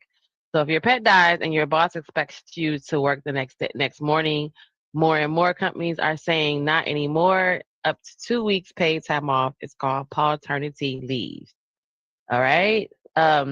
Millennials are the largest generation of the workforce and a large group of the pet owners. Studies have shown that employees who get time off to bond with their new pet when they bring the dog home from a shelter or grieve when they lost one come back more focused. Some companies also offer pet insurance and up to five paid bereavement days. So just like you get a bereavement day to breathe over your family member, now in the event that there are people who do not have kids, but they do have a pet, then they're offering you 5 days if your pet passes. And you also get time to get your pet acclimated. Remember the guy who we I don't know if you paternity leave, because it's for the pet, not paternity leave was for the parent, paternity leave. But there was a video of a guy who rescued a dog, a pit bull, and the trauma in the dog, because he was working and he was, doing his life, and he brought the dog to his house. He got the dog all set up and he was, treating the dog well.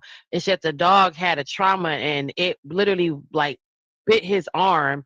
And he literally had, he was able to call the police and call for help. Whether he didn't take the dog off his arm, he didn't try to fight the dog, because he realized that this is a shelter dog that had been traumatized, and he really didn't put the time in to acclimate the dog to his home and him. So then now what the dog does is the dog claims the territory. So now the house is his. So here comes the man, the owner, coming home, and now the house belongs to the dog now. He's claiming his territory. So you're the intruder instead of we both living here. So that's part of some of the reason to why some places are offering you a little time if you rescue a dog or you rescue a shelter animal, to give you a couple days for you also to be able to acclimate the dog to your home and leave your home peacefully and be able to go to work and not come home and find your house, trampled over, dog poop everywhere, because the dog is trying to adjust to its new home and just got out of a shelter. Especially when the dogs have been in the shelter 100, 200 days in their whole life. Some of them have been, some dogs to this day have been in the shelter since they've been a puppy. So they were born, they were dumped outside or dumped at the shelter, and then they've been in the shelter since then. And they've never seen a home. So those animals need a little more attention, and now companies and people are being a little more mindful in the fact that you need to get your pet acclimated to you guys, its new life. Hey, Sac Passe, shout out to you. I do owe Sac Passe a thank you from last night. So we want to go ahead and give him that because he did support the show. He sent the Cash App, and I want to say thank you for supporting my little show. Thank you from the bottom of my heart to the top of yours. Thank you for supporting my little show. Thank you for the money. Thank you for the guap. Thank you for the cheddar, cash, coin, and dough. Every penny goes so far. I can never say enough kind words. Thank you from my heart to yours. Thank you for the coin, cash, guap, Fetty, cheddar, dough, cha-ching, cha-ching, cha-ching, cha-ching. Like, comment, share, subscribe.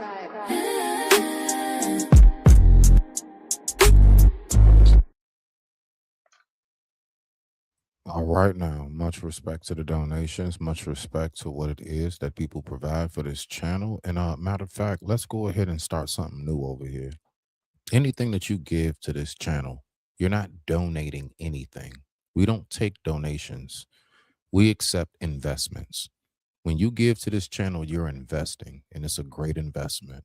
So thank you very much for what it is that you provided for this show this evening. I digress. My mic is muted. Now, Jen, just 7 more, and you can get that premium YouTube without commercials. Let's go. All right, now. Much respect. Right. Just 7 more, she can get that premium. She got premium, y'all. 7 more Cash App donations. Let's go. Right, the commercials be killing me. It was like even in the beginning of the stream, because it was 11 hours. So in the beginning of the stream, it was like the commercials would come like every like half hour, maybe like 45. Like, they were spaced out. But when it started getting to that like 10-hour mark, I was like, next a commercial and then another commercial and another commercial. That was like every few minutes. So yeah, whatever happens when you pay for that premium, it keeps those commercials away, and I guess or keeps them down. He said, yeah, bringing home jail dogs can be a little difficult.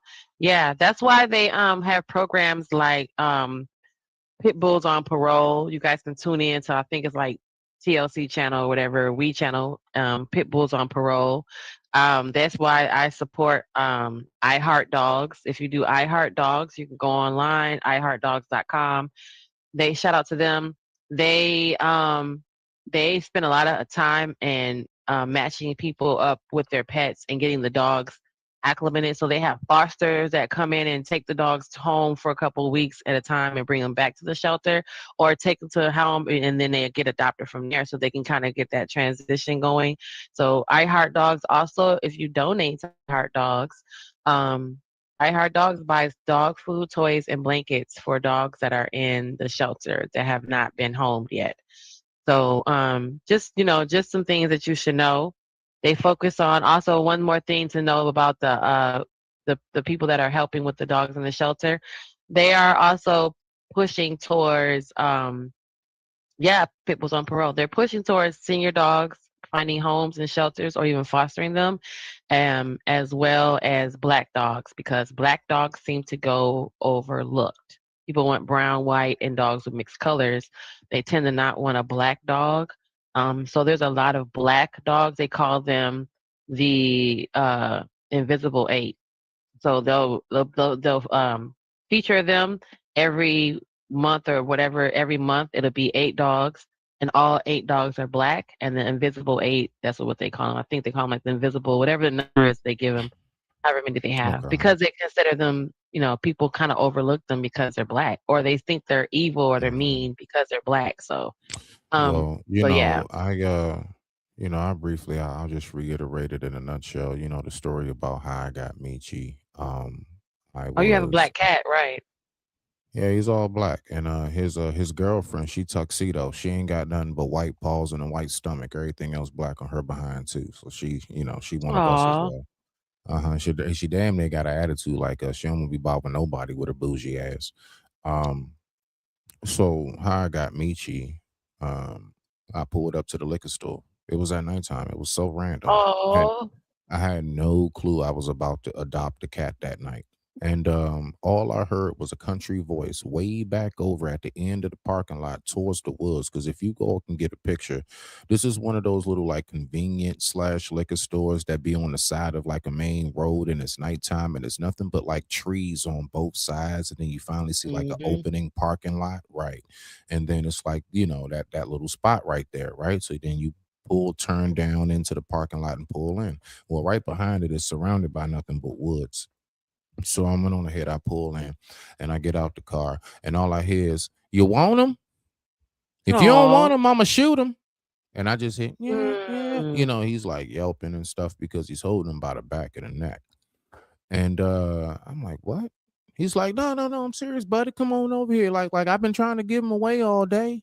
He had a real deep country. Like people in Maryland don't talk with that deep of a country accent. I don't know where the cable guy, Larry the Cable Guy, came from, but he was on some get her done. And Mm. he said, "You want him?" I say, "What?" I hear him yelping. And then all the only thing he had to say to me was one. This is the only reason why I got Michi, because he said, "Don't nobody else want him because he black. If you don't want him, I'm gonna take him in the back and shoot him." I said, "Give his black ass here. I'm gonna give him the best damn life."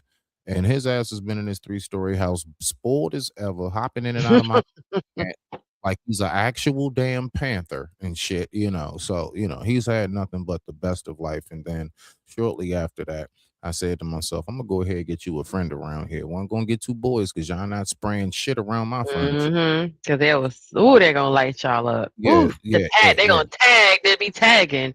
So I went Like, on this is ahead my and chair. This is my yeah, couch. yeah. So I went on ahead and clipped them nuts. I clipped them nuts up off his bad ass. And he been calm. And just for the record, people, I didn't know this. I had no clue. When you actually get your dog or your cat neutered or spayed, it actually allows them to live longer. I have no idea what the real Mhm. science behind it is, but they say they actually get more years when you get them snipped. So I get his butt snipped and I go up to the local shelter. It's not too far from my home. I'm in Bowie, it's in Upper Marlboro. So I go to Upper Marlboro and I say, I'm looking for a cat. I want a female. Because I got, you know, I got a boy at home. And Mhm. so they bring out lady. And we in this like empty room, felt like a bullpen. That's actually for like people to be held in jail. And they Mhm. brought her in there and put her down. And I just heard, now mind you, she got the lady sounds like the cat that was raised by Marge Simpson's sisters. You know how they sound from smoking all them Mhm. cigarettes? And so she came Mhm. out with this little rap. Yeah. I said, okay, all right. I say, you ain't got no other ones. They say, actually, and then they hit me with the heart trip again. She has 3 Mm. days before we're getting ready to put her down. So we bring out the ones Mm. that's up first. So that's generally how they're going to work it if you ever go Mhm. to a shelter, ladies and gentlemen. They're going to present and introduce to you the ones that's right there on the cusp of it. She was 72 hours from being put down. I said, Mm. go ahead and prep her. I'm going to bring her black ass home. Her fat ass been here ever since. And that was about 4 Mhm. years ago. Yeah, that was about, I had both of them for about 4 to 5 years now. See? What he say? Oh, Zero talking about, he said not people's on talking about what he say? Those dogs are locked up, won't let them out, won't let them out. Yeah, the average, No. it used to be. Now, back in the day, No. for those who not hip, it used to be. That's why I be so nervous. I be like, I kind of cringe when I hear like you took your dog or you took him to the shelter. Like automatically, I said they got 2 weeks. Average No. shelter now, it's about 14 days. I don't know where y'all at. Here in the state of Maryland, it used to be 30. It used to be they'll give them 1 month before they euthanize them. Now, just know all of those animals in the shelter, wherever you are, they got 2 weeks. And I can understand because it's just too many of them. Like it's just the true influx and flood of like stray dogs and cats and people who don't want them, those off the street and everything else. It's just too many, so they kind of have to. So they really depend and rely on folks like ourselves to go ahead and give them a home. So, that's something that I Mm. do encourage. I tell people all the time to land it. I swear on life, don't you act like I don't know, dog. Look, unless you want like from a particular breeder, I can understand that. I Mhm. get it. Mhm. But other than that, you do not need to buy no damn dog or cat. They give them away. Find a Away, and then shelter. they up. Get, At the man, end of every month. beautiful, gorgeous breeds, bro. You can go At the get, end of and every all you month, they give away and all cats every month. yeah, and all you paying for is their shots, so you can Is their bring them. So shots. basically, that's about $70, Mm-hmm. $70 damn $75. dollars. That's it, Mm-hmm. man. So I mean, people that's going out trying to buy a dog at a pet store, you got me effed up, man. Go to your local shelter, and you got And pick up, endless yeah. help, endless, Yep. man. But anyway, I digress. My mic is muted. Zero says, I think neutering an animal because of what? Animal or animal abuse because the animal don't have a choice in it. There's no consent, right? They can't consent to having their stuff snipped off. Some of the part of the science behind the neutering and spaying is tagging to curb the natural desire, because part of the tagging is to lay the scent for reproducing, right? So he's peeing on your furniture. Also to calm down their actual zoomies. It actually I didn't mean to, but it actually calms down Zoomy. I noticed before he got his nuts snipped, them eyes would get wide and he would and it'd be quick. He's hopping on stuff, claws is out, and he's crazy. Ever since he got neutered, nah, he do a lot more doing them front paw stretches. His ass be sleep about 18 hours of the day. He be chilling. I noticed the difference. It also calms down their like hormones and excitement, anxiety. Whatever that hormone boost is, the hormone boost and the zoomies are separate, but the hormone boost can add to the zoomies. The zoomies is just the pent up energy that they would normally have from hunting, because your cat sits in your house all day. It doesn't have anything to hunt. Like, you're not, like, if you're doing a little red light beam and giving it something to look for, like, that's why pet professionals now will tell you to do enriching activities with your pet. You know, they have the guy who comes and builds your cat condominium and gives your cat enrichment around the house and builds the cat, form within the structure of your house. That's why you have dog parks. That's why you have dog walkers, because that pent up energy is what they use to hunt and what they would use in the wild. But because they don't go in the wild, they can't have nowhere to dispel that energy. Now add on there the sexual frustration of not being fixed. And then they now cannot go and hunt. That's why they can't. Dog's lipstick comes out. When he smells. When a woman's on her cycle, he smells her, and then he gets all horny. Mommy's in heat. I'm in heat. So that add that to the zoomie. So they still have a zoomie because they have pent up energy that they're supposed to use. Like, they're supposed to leave outside and go hunt a squirrel or a chipmunk and come back. And now they won't have zoomies. But typically, because they're domesticated, they don't have anything to hunt unless you got bugs in your house. And most people who do that, they leave the bugs alone so the cats can have something to do.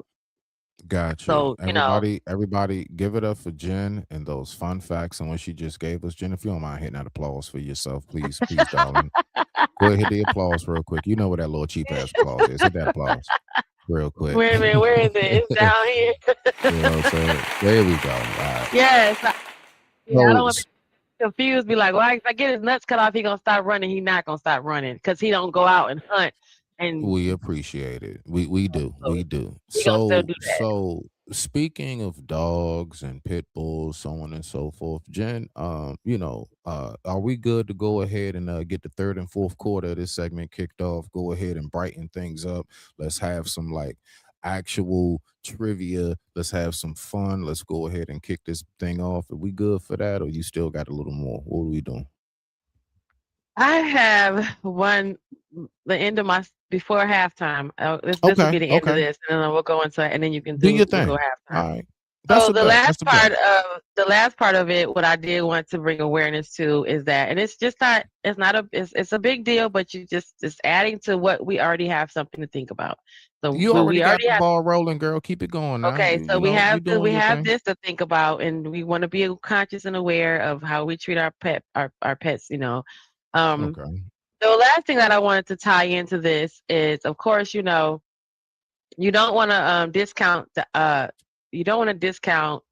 how animal cruelty and all this that we see around us, because to us grown-ups, we're like, okay, that you go to work every day, your kid goes to school every day, and they walk up and down your street. You drive up and down your street, you notice the neighbor's dog sits outside all day, every day, just chained to the tree in the backyard. Or you notice that every time you walk, your packages there was scenarios where your packages get mixed up at the wrong house, and then you take your package over to the right house, you drop it off at the neighbor's house, and you're hit with this odor of cat urine, and you realize the neighbor has cats and they have a lot of cats, and the house smells like cat piss. So little stuff like that where you wouldn't even pay attention to, your kids are really receptive to it. So the last leg of this is that to just keep in mind how it really does affect our kids seeing this kind of stuff. Yeah, we think dog fighting is cute for us as it makes money for some people who are into that type of stuff. But down in Florida, there are young people that are seeing this, and that forever will add to the trauma that they already have, that they already live with. So stuff like fear and anxiety, depression and sadness comes from this. They feel guilty of not being able to help the animal that they're watching. So, for instance, there was a whole video this also went viral, the guy who was drowning his dog in the beach. But there was kids there. There were people there, and the people were videotaping this and yelling like, "Yo, get this guy! Stop this!" And of course, authority came and everybody. But the idea of the fact that he was doing this, and there was another one, the lady who was drowning her dog at the beach.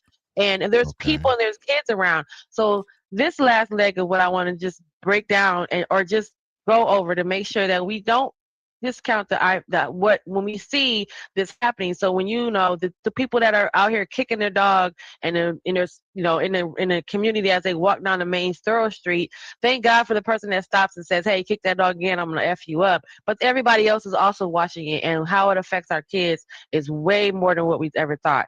Like I said, it presents in the child as fear and anxiety, depression and sadness. They get guilty. They feel bad that they can't help animals, and they tend to kind of lean towards that life, right? They'll have a lot of pets, or they'll feel really sympathetic, and they're going to work with community, with the organizations that support that. So that child is going to end up growing up to being able to be one of those, people who support and help animals. They often can have nightmares or won't be able to go to sleep because of whatever abuse they saw a grown-up do to a dog walking on the street is going to forever replay in their mind over and over again. Emotional numbness, that's a child that they question is on the borderline of psychosis of a break, because now that child is numb to that thing, right? So that kid that tied the cat up, his legs up, and put tape over his mouth and threw him in the water, that kid now is numb to that whole thing happening. So then when they see other stuff in the world, it doesn't bother them. They've been desensitized. And they also find difficulty trusting adults because they also watched an adult abuse something that was innocent. So let me ask you a question. In the hood, and please, Jen, just so we can, give me your nutshelled response to this so you can stay going and flowing with what you're saying. You know how we say in the hood, no snitching. You see somebody doing a drive-by or whatever, no snitching.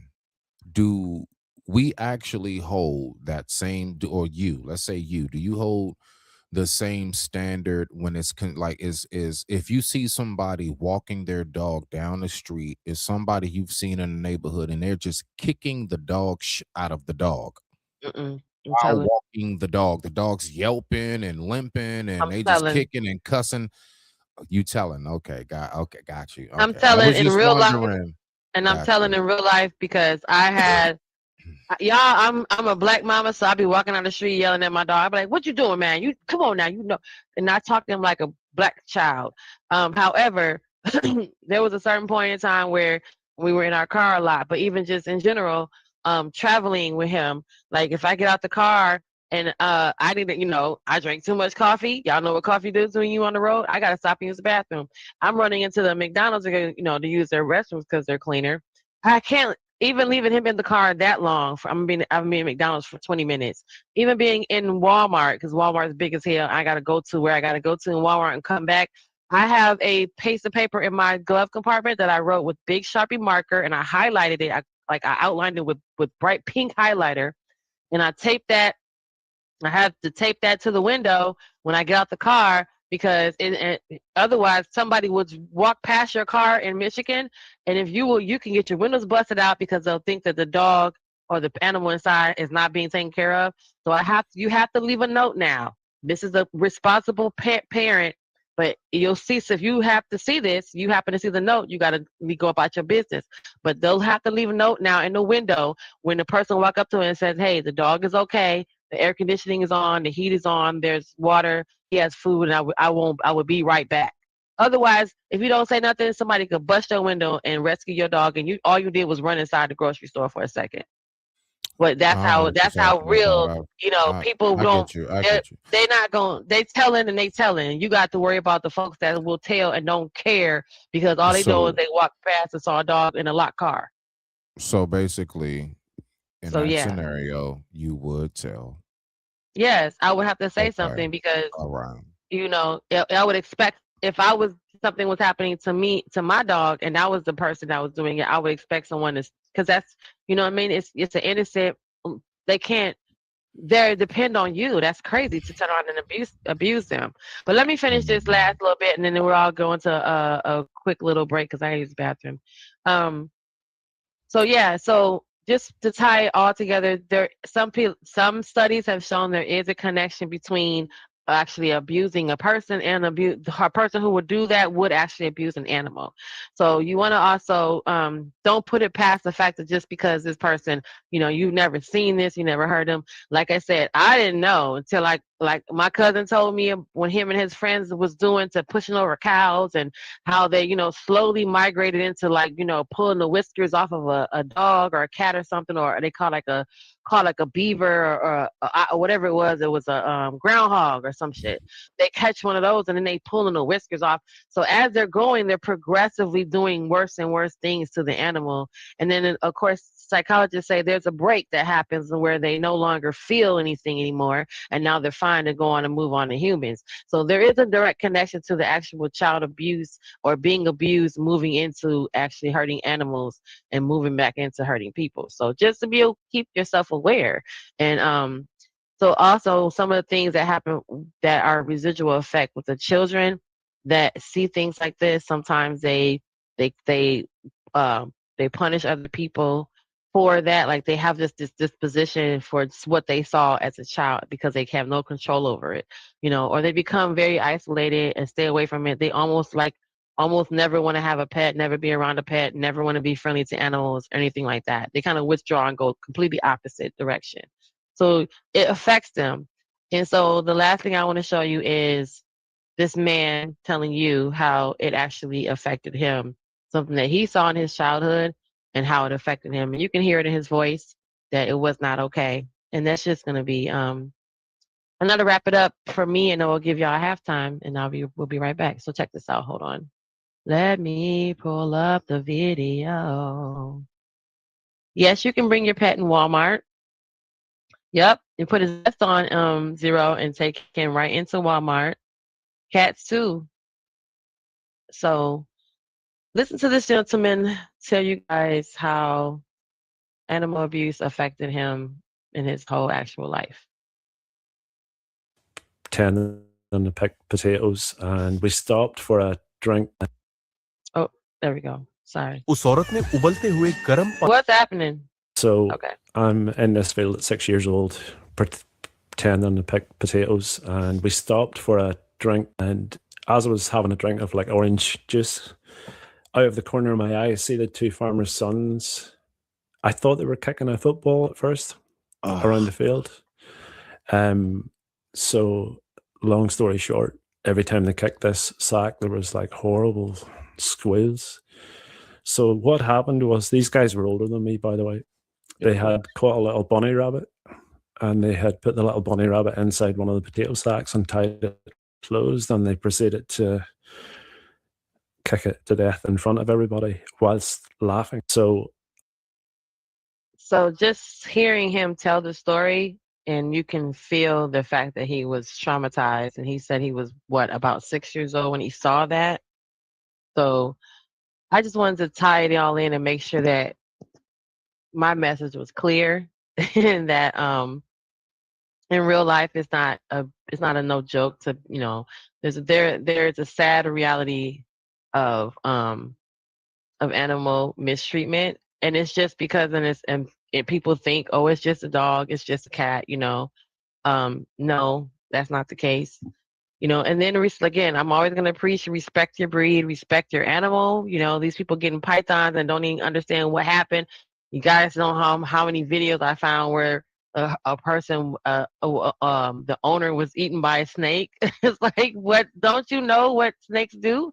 So just respect and know that if you get a dog that has a 6,000-pound bite per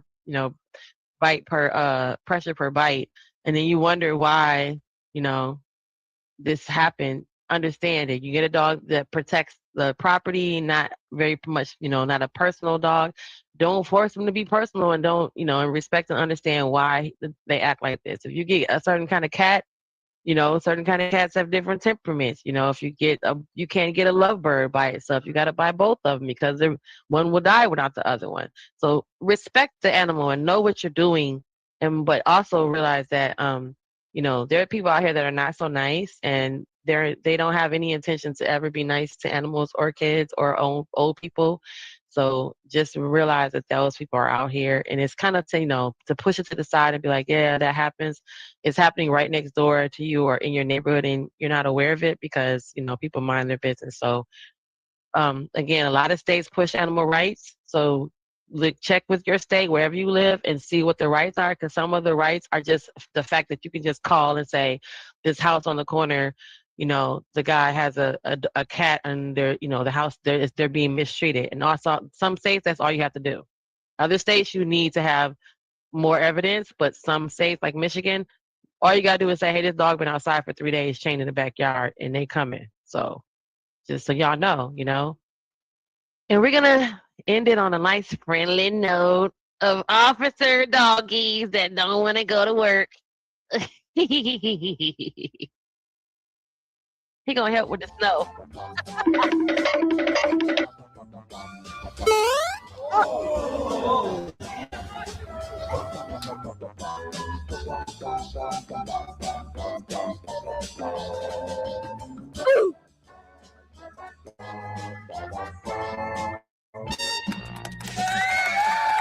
Apparently, someone's not a fan of training during lunch break. Ooh. Man, early and often.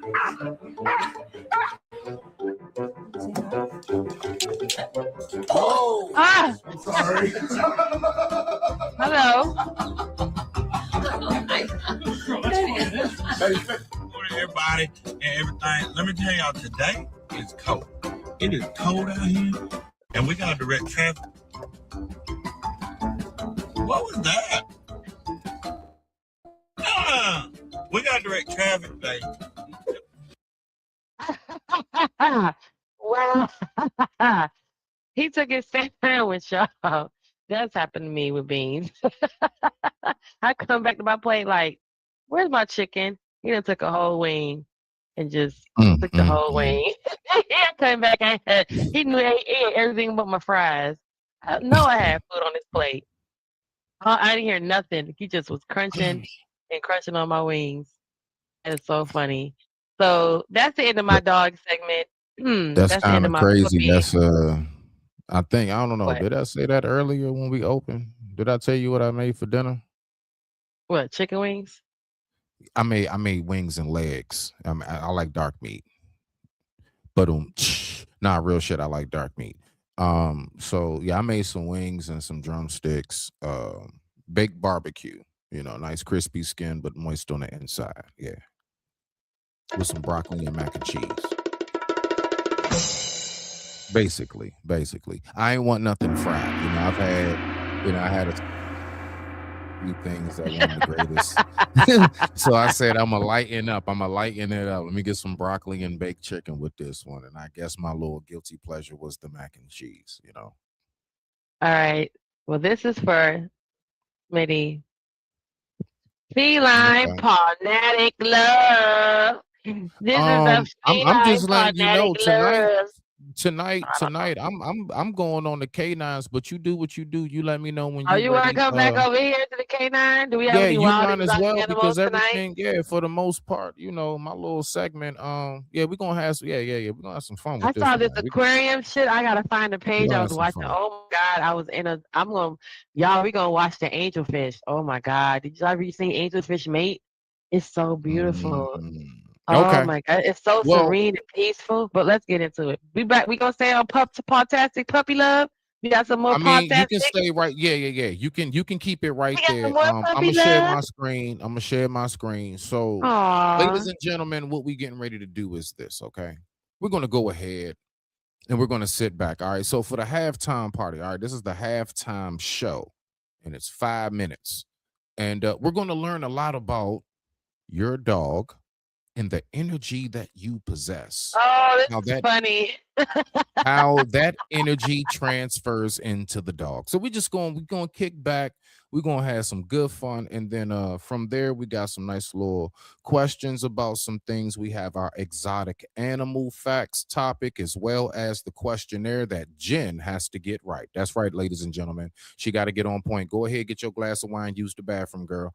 And you go Okay, ahead and pull my give me screen up. two. I'm about to pull your screen up. I Give me got it. 2 Yeah. And I minutes. can control it from here. I got it. I'll be right We back. are all created with the spirit that is genuine. What animal would you be? Would you have a change of heart if you knew your spirit is animal? Hey, welcome to the vibe, come explore with me. We all got a spark, let your outside speak. Are you bold like a lion or calm like the sea? Every spirit got a rhythm, let it move you with ease. That's the place where the heart meets the mystery, where your fur, baby, soul meets your destiny. So sit back, relax, let your truth run free. My spirit is an animal, 'cause your spirit is animal. Come find what it means. My spirit is an animal, 'cause your spirit. Are you curious to see? My spirit is an animal, 'cause your spirit. Do you know what it means? Bold like a lion, come find what it means. Calm like the sea, come find what it means. Earth, baby, soul, every spirit got a rhythm, let it move you with ease. My spirit is animal. What animal would you be? My spirit is animal. Every spirit got a rhythm, let it move you with ease. My spirit is animal. My spirit is animal. Every spirit got a rhythm, let it move you with ease. My spirit is animal. My spirit is animal.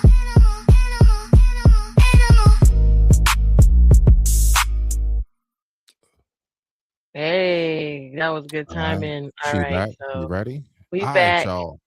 So what we're gonna do is we're gonna have some educational fun. This is brought to you by Professor Burr, and it's all about how to maintain yourself around your pit bull. Let's have some fun. Let's warm up. Let's go ahead and do it. Let's go ahead and do it. You know, I do have a dog. That doesn't count for anything. I've never understood that. You know, I love my dog, but I've learned a lot being a dog owner, man. You know, any dog's a good dog unless you're a psycho. You know, I got a pit bull. It's still a great dog unless you're a fucking psycho. And evidently, I'm a psycho because my dog has just been a complete maniac over the last like 6 months, you know? I didn't realize that dogs feed off your vibes, you know? Like if you're chilling, they're chilling. You know, if you're sleeping, they're sleeping. But if you're a psycho like me and you're screaming at the ref on TV being like, dude, you gotta be fucking kidding me. I didn't realize the dog was over in the corner being like, yeah, you gotta be fucking kidding me. This is bullshit. I don't know what this guy's mad at, but I love this guy. This guy feeds me. Is it the door? Are you mad at the door? Yeah, I had no idea it was amping this dog up. I was so selfishly in my own world. I'd be like on the computer, it would crash. You'd go, oh, really? Really? Dog's over in the corner with like a chew toy. Fair use, fair use, fair use. I never noticed like that Game 7 look she was getting on her face. And one day, I amped her up too much, had no clue, and I went outside. We were just walking down the street, and some poor bastard comes the other way, and the dog's like, that's that motherfucker. Lunge at this guy. I had to pull her back. I'm like, dude, I'm sorry, man. I'm sorry. She's never done anything like that, right? Looking down at the dog. What's wrong with you? Dog's looking up at me like, huh? I got that son of a bitch, didn't I? I love you. You feed me. I got you. How the hell did you see him that far away, man? Your ears must be better than mine. It's unbelievable. Right? Then I got nervous. I got nervous around my own dog. I started thinking, fuck, are pit bulls really like this? Do they just go psycho? Man, this is nuts, right? That's another bad vibe to have around your dog because they pick up on that vibe, right? This dude comes walking down the street and I immediately just start thinking like, oh shit, she gonna do it again? Oh shit, oh shit. Dog just looks at me like, oh shit, what? Oh shit, what? Him. Ah! Runs at another guy. Had to pull her back. Jesus Christ, I'm sorry. Looking down at the dog. Dog's trying to chest bump me and shit, right? Dude, it got so bad one day, she almost ate a landscaper, right? Yeah, so I'm like, I gotta take this thing to a trainer, man.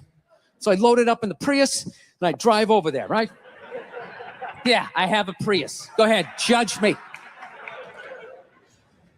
I love that shit. If you have a Prius, people, you can't win. You got a truck with a big lift kit. People, it's probably because he has a little dick. Right? How come it's not because he has a dick down to the floor? Maybe that's why he needs all that clearance, right?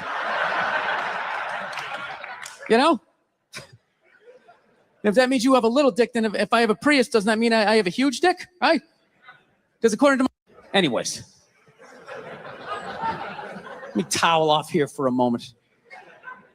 So I fucking take this dog down to this trainer, right? And I show up, got the dog in the back. Trainer comes out, he's got his hat on backwards, he got stubble, big, large cargo pants, all shorts on and stuff. And I'm thinking, this guy's a psycho, right? And I look at my dog's like sizing him up. I'm like, this is perfect, he can handle him. So the guy goes, all right, when you hand this dog to me, make sure you got the leash totally taut like that, all right? Don't have any slack in it. I said, no problem, right? And somehow I fucked up, I left a little slack in it, and this dog just lunged right at the dude's balls, right?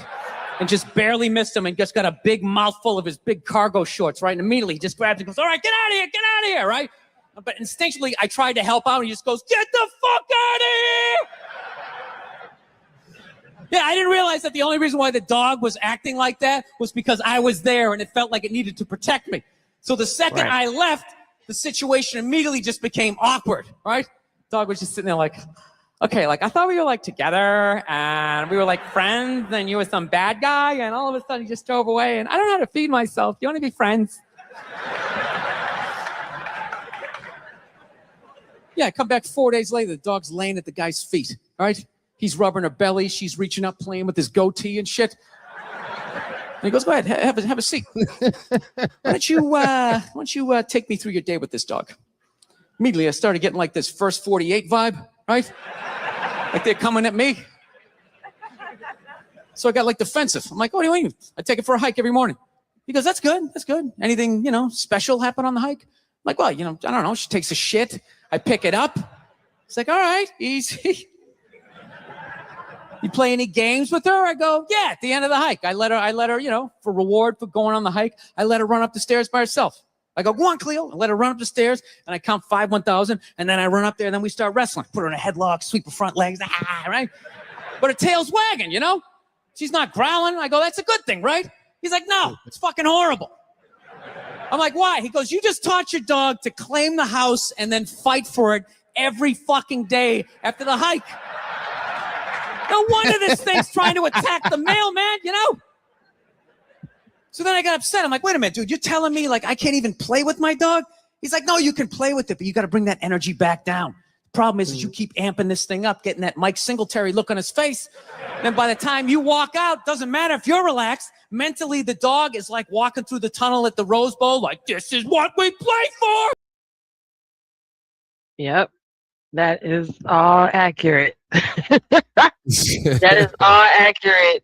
People, they misunderstand that playing with their dog rough like that is what the dog wants. That's how you do it. Nope, that's not true, right? He's right. No, that's not how you play with them. You can do that, but remember, they're going to go. That's why I remember. Look at this, Mitty. You can play with them like that. Remember, I told you. What did I tell you I do when I play with him?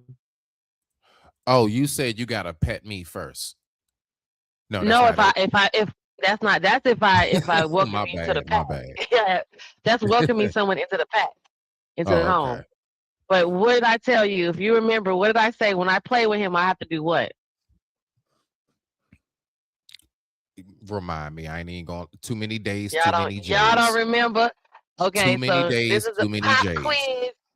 quiz on Genesis. What did Genesis say that she has to do when she plays with the dog so that the dog knows not to go become aggressive? Oh, I got it. I remember now. I remember. Okay, so now what is Red it? Rover, red over, roll over. No. Oh, What's wrong with never you? mind. Never mind. I have Never to mind. sneeze I thought I because had the it. I thought I had sneeze, it. the sneeze, I have to sneeze. I have to because the sneeze lets the other dogs know that we're just playing. But if you Man, don't when I sneeze, sneeze, if you don't do the sneeze, because that's how they communicate. So if you don't do it, he's thinking that it's about to get serious. Also, him letting the dog run up the stairs and go in the house first is a no. But that's accurate on what everything he said and is how the there dog was reacting. You don't do just a that. quick question. Is there a more hygienic way to get the dog's attention for that? Like maybe, because that's a lot of germs around. I don't know. Maybe that's just me What do because you I'm a mean a Purell. hygienic way for what? You gotta sneeze every time you playing with the dog. That's a lot going on around the house. You and the Well, damn remember dog. that's why he said you bring the energy down, right? That's why he said you bring the energy down. That's why if you are we're gonna that's why I said you can do what he said. What he said, he grabbed the dog by her neck, sweep her feet off it, because that's how they wrestle with each other, right? You could do Right. that. But if you don't they don't how does that dog know? And remember the dogs. Remember the last show, Smitty. The dogs have an IQ of a 3 to 5-year-old. So how does that dog know that this is playing and the other one is attacking? I Because got it's you. the same activity. It's the I same. got And then remember I told you when he said you let the dog in the house. The dog. What I told you earlier. What we said earlier. The dog claimed the house. That's why when the owner came back home, he bit him because that shelter dog, he moved from that shelter to that his cage to that house, and then he claimed the house. So you just taught the dog how to claim the house, which is if you let the dog in first. You always because the leader in real life, the hierarchy of the leader is to go first. And even in the leader, the captain of the ship, the leader of the everything, the leader goes in first. So if you let the dog in first, who's the leader? Gotcha. Okay. So that's why you go in the house first, and then you go in any door you take the dog in, you go in the door first, because also a leader goes in to secure the premises for everybody else to let them know it's safe. So you going in first turns around and lets that dog know everything in here is safe. And now it's not the dog is one, not in defense mode, and two, the dog is not trying to claim territory. He already knows who's the boss because the leader goes first. And dog think the pack who's at the front. The leader goes. He said he creates the hierarchy. So in dog I know world, exactly you what you're go in talking first. about. Right, by you going in first is setting the hierarchy. You're the one that's saying to making sure everything is safe, and then you let him in. So he got your back, is what he's thinking. Yeah. So But if you let that him in part first, you got his back, and that's his house. Go ahead. exactly. So that point, yeah, definitely. You are you are totally right on that one. Jen, please, in a nutshell, if Beans was attacked by a cougar or a leopard, what do you think Beans would do?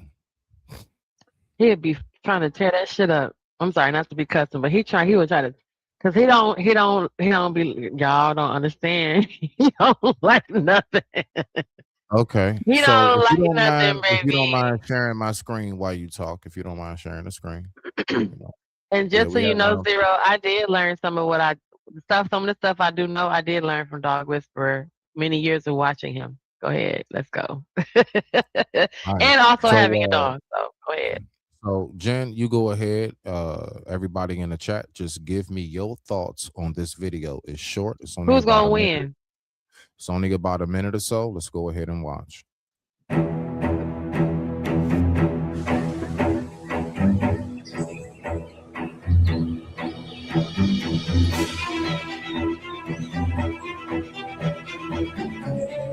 Hey, for the safety, just in case, I'm gonna turn it down because of the music, okay, Jen? Because it ain't no words. It's yeah. Just in case. I don't want us to get hit. Let's go. You know I'm still on probation.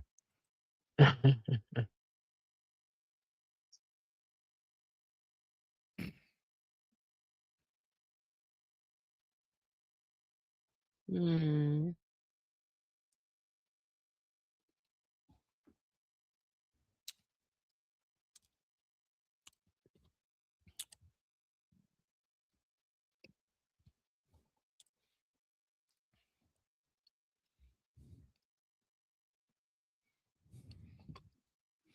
I also want us to pay attention. That's how effing quick them cats are. And they know exactly what to go for. He not going for the leg or nothing. They know exactly where to go for the jugular. It is incredible. Beans, where are you? Come here. Hold on. I'm just saying, man, it is incredible. Come Let's here. keep on looking. Mommy needs a Let's hug. go. Let's go. Mama needs a hug. Oh, thank you. Yeah, good boy. Thank you. He come give me a hug. Get off my dog. Oh my God, I would have kicked the shit out of him. He would have been anything I could pick up and throw. I'm grabbing him by his tail. I'm swinging him around in a circle. Yay! Go, Rocky, go! Run, Rocky, run! Bark, Rocky, bark! Look. How you conveniently just so happen to come out the door right after? Look, I'm mad at he was collaring. Yeah, he would have been Now, screaming let's and look at barking that all timing. that. No, bump all of that. I want us to look at the timing of that shit again. Let's look at the timing. All of this going on, and you got all them cameras. And the dog is up there barking and whining when the leopard jaguar put his mouth around his neck. You know the dog was screaming. I would have Beans. Mommy heard your voice. Mwah, I know. Thank you, Mommy. Yeah, boo. Thank you. And that's another thing. I don't know if y'all paid attention. I want y'all to look this last little piece. What was she gonna do? You want to know what really messed that dog up too? This right here. I want you to look at when that dog coming back, the wooden floors, and we've seen that. Look at how that dog is slipping. Oh, yeah. It can't. So even if it wanted to, it can't get no foot grounding. Yeah. Nothing. It can't. It was helpless on that type of terrain. It was like ice for that dog. So it couldn't get its, like in grass on turf, couldn't plant its feet or nothing. It couldn't get a position. So yeah. That is what I wanted to show on that one. But what are your thoughts about that, Jen? I mean, right, Beans. Beans just said it. Yep. What did Beans say? What did Beans say? What you think, Beans? What did Beans say? You know what? I got a feeling I know exactly what Beans said. Okay. He said that was some bullshit, huh? Nah, I'm gonna show you what some bullshit is. Go ahead and share my screen right here. I'm gonna show you. Beans didn't like that. He said my mommy's her blood pressure. Her blood just started moving. Y'all all know the famous how people beef on the internet part 1. Yeah, this is how people beef on the internet, infinity and beyond. All right, let's go ahead and get it. Pull that up for me. If this ain't some funny shit right here.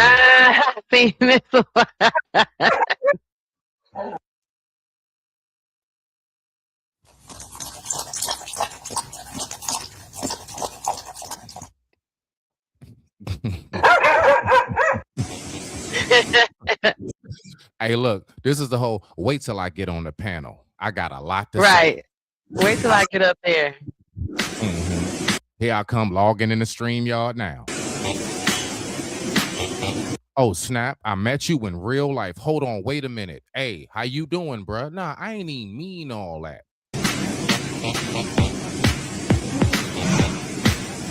Let me go ahead and get back to the panel. Let this nigga know what I really think.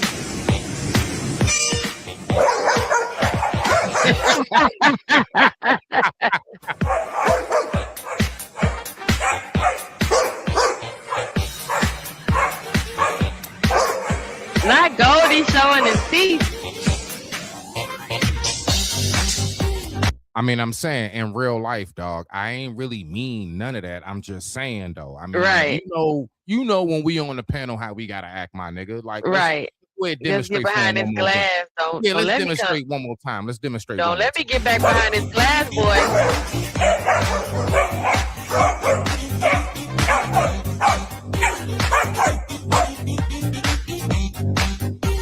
So I'm saying we can be friends, right? We can be friends, right? That's so cute. You know what I'm saying? I just, you know, we gotta lighten it up a little bit over here. All right, y'all. So on this one right here, on the lighten up, Jen, do you remember the age-old story? There was an age-old story, if you don't mind sharing my screen. There was an age-old story about a tortoise and a hare. Oh, this is getting a little Do you remember that wild. story? You remember that story? I do remember that story. This is getting a little Okay. wild, huh? Okay. Hey, time Let's to get go into ahead the and exotic animals. let's go ahead. Oh yeah, we're getting to the exotic part now. Now we're going into more of the exotic part This is before the we get wild into the fun. side. Yeah, before now, Jen, I'm warming you up for your questionnaire. So let's go ahead, pull my screen up. This is real quick. Ladies and gentlemen, I would like to welcome you to the actual tortoise versus the hare.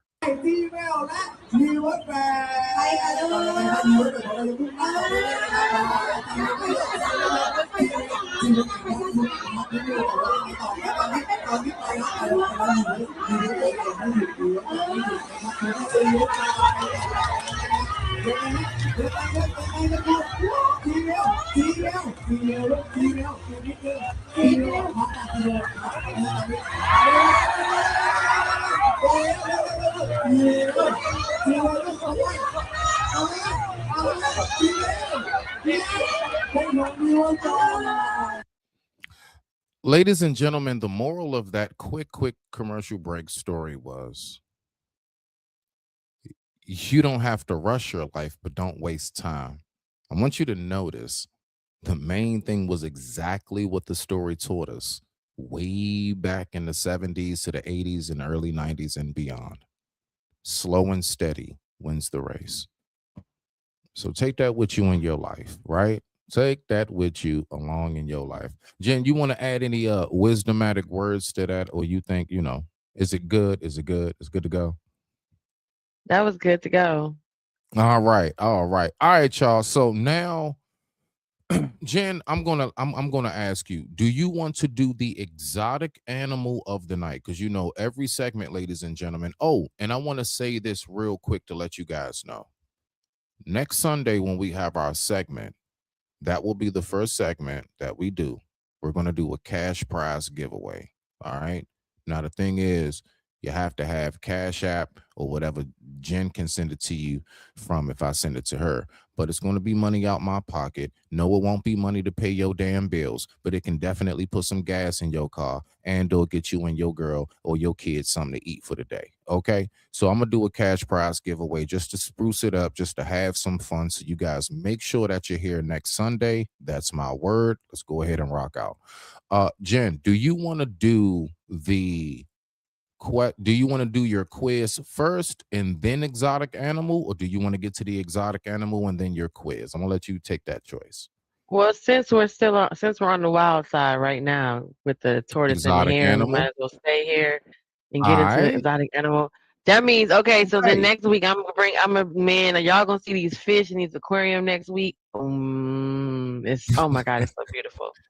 I'm liking this wild side. We're gonna keep the wild side going because we started with the tiger. That's Chop. What's his name? I keep calling him Chop. Yeah, Chop gave me inspiration watching the jaguars and the alligators. Yeah, you said it right. It's Chop. Shout out to ACOG. Shout out to my man Chop. Shout out to Chop. It's your fault, Chop. Now I got my antennas up. You know.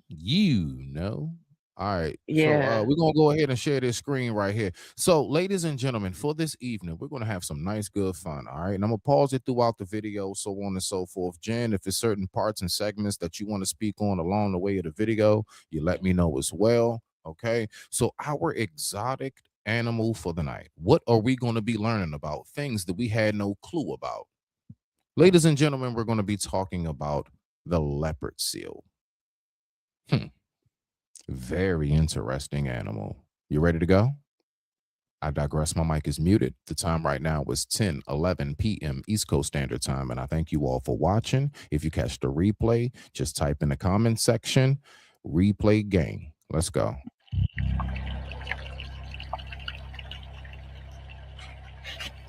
Plenty of people are terrified of the ocean, and arguably no other animal embodies thalassophobia more than the predator time seemingly left behind. Most people will never see one alive, yet they remain one of the most nightmarish and uncanny, but also complicated and least understood apex predators on the planet. In fact, the first time you ever heard of a leopard seal, it was probably giving Happy Feet hell. Or the pebble and the penguin, in which case, make sure those doctor appointments are booked. You're getting up there. Or maybe it was...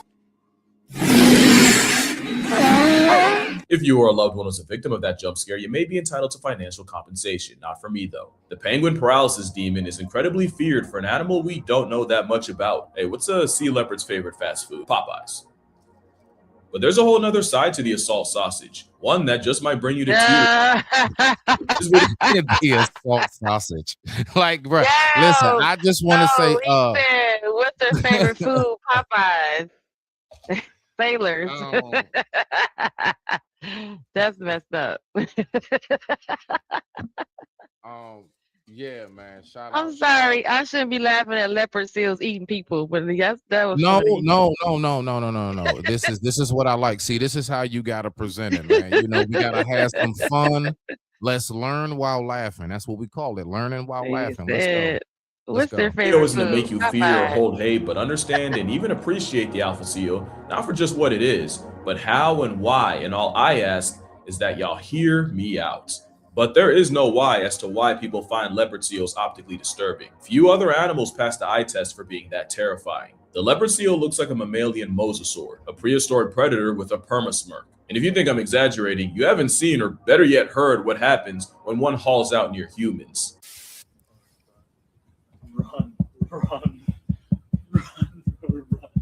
Why does it sound like a heart? No! Why does it have teeth? Oh my gosh, we're gonna get into that. Look at his teeth, though. It's called a leopard seal for a reason. He looked like a Let's dinosaur. He called it an assault sausage for a reason. It's crazy, right? You hear it in your chest. Another thing is, people often suffer from a lack of scale with sea animals. They don't know how huge tuna are, how big dolphins get, and that leopards Oh, tuna is big. Tuna is seals can grow to big. 12 feet long and weigh over 1,200 pounds. Trust me, there's a worse picture than this down the line. Chances are you've never looked a leopard seal in the mouth, because then you'd have to be surgically removed from your therapist's couch. Those teeth are built like that for a reason we'll get into soon, but this internal mugshot may be coming to Look how big those are. First of all, I need you to really get a grasp of how big the actual head is in comparison to the hands that's touching the face. I need you to try to wrap your mind around that right now. Let's go. beach near you. Abolish any idea that an air-breathing barracuda is confined to Antarctica, as they've been found as far as He said an air-breathing barracuda. Antarctica, New Zealand, South Africa, air Argentina, the breathing what the barracuda. Falklands, and more. There's at least one leopard seal aware of platypus, and that's insane to me. Right, So is the polar idea that bears this eat apex them. pinniped could be pulling up to a pier by you. That would raise the hairs on Caillou. And even with many roles as the ob to a penguin protagonist, You people know have what? spoken on the You know horror of what? sea leopards for centuries. Going back to the early 1900s, Pause explorer it, Ernest pause it, Shackleton pause wrote it. about What you got to say? What you got, Jen? This commentator is he's a butthead. Did you hear what he said? No, I love this, man. I He love said Brother. that would I raise love the his- hairs I love his on. commentary. Yeah. He said that would raise the hairs on Caillou. We all know Caillou don't have no hair. Why No, would you he say go- that? He goes in. No, he goes into Yours, the we whole thought video. Caillou was a baby cancer patient. Stop. People don't do that. Hold Don't on, wait a do minute, that. No, I thought Caillou, because my daughter used to watch it on Nick Jr. Caillou's a Japanese girl that says, "Hi, I'm Caillou. Ni hao." No, the little boy, the little black boy. It's Oh, I'm thinking of Caillou. Caillou, the It's Japanese girl from Nick Jr. I wasn't even thinking about that. we talking about. That's why he said it would raise more hairs on his head than Caillou. Because Caillou was a little bald black boy. It's Caillou. And everybody thought Caillou was bald because he appealed to the kids in the cancer hospital because Caillou was bald. So they thought, oh, maybe Caillou was a little kid that was suffering from cancer. Hold on now. It was a myth. It was a myth. Gotta remember, we gotta remember, Jen, because I remember as a dad, I remember all these shows when my kid was young. It's Caillou. She also was watching a show called Little Bill. And Little Bill was goddamn as bald as goddamn one can be. Right, but that's why he said Little Caillou Bill was because bald.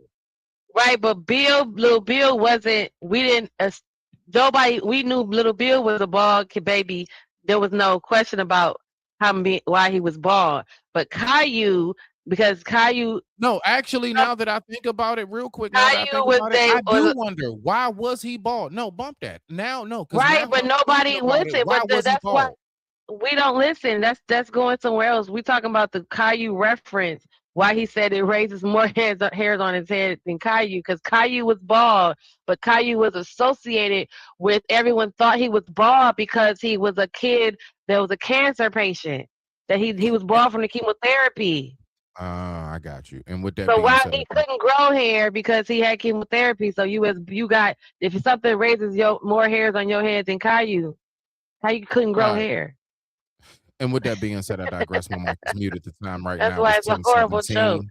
The time right now was 10:17 p.m. East Coast Standard Time, and Jen is very much so a derailer and distraction. Let's keep rocking out. An Antarctica expedition where at one point, one of his men was chased across the ice by an aggressive, believed to be 12-foot leopard seal. The man thought he was in the clear when the massive seal dove back into the water. But then the sea leopard tracked him by following his shadow under the ice and ambushing and nearly snatching him at the next gap in the ice. And Thomas Ordley's likely would have been a statistic if one of the crew hadn't shot the seal before it could reach him. In 1985, explorer Gareth Wood was walking across a thin ice layer when a Jurassic I was 3 years old. Jump scare broke out of the ice, clamping its jaws on his leg and nearly dragging him into the water. And he was only saved. Look at the teeth. Look at the teeth.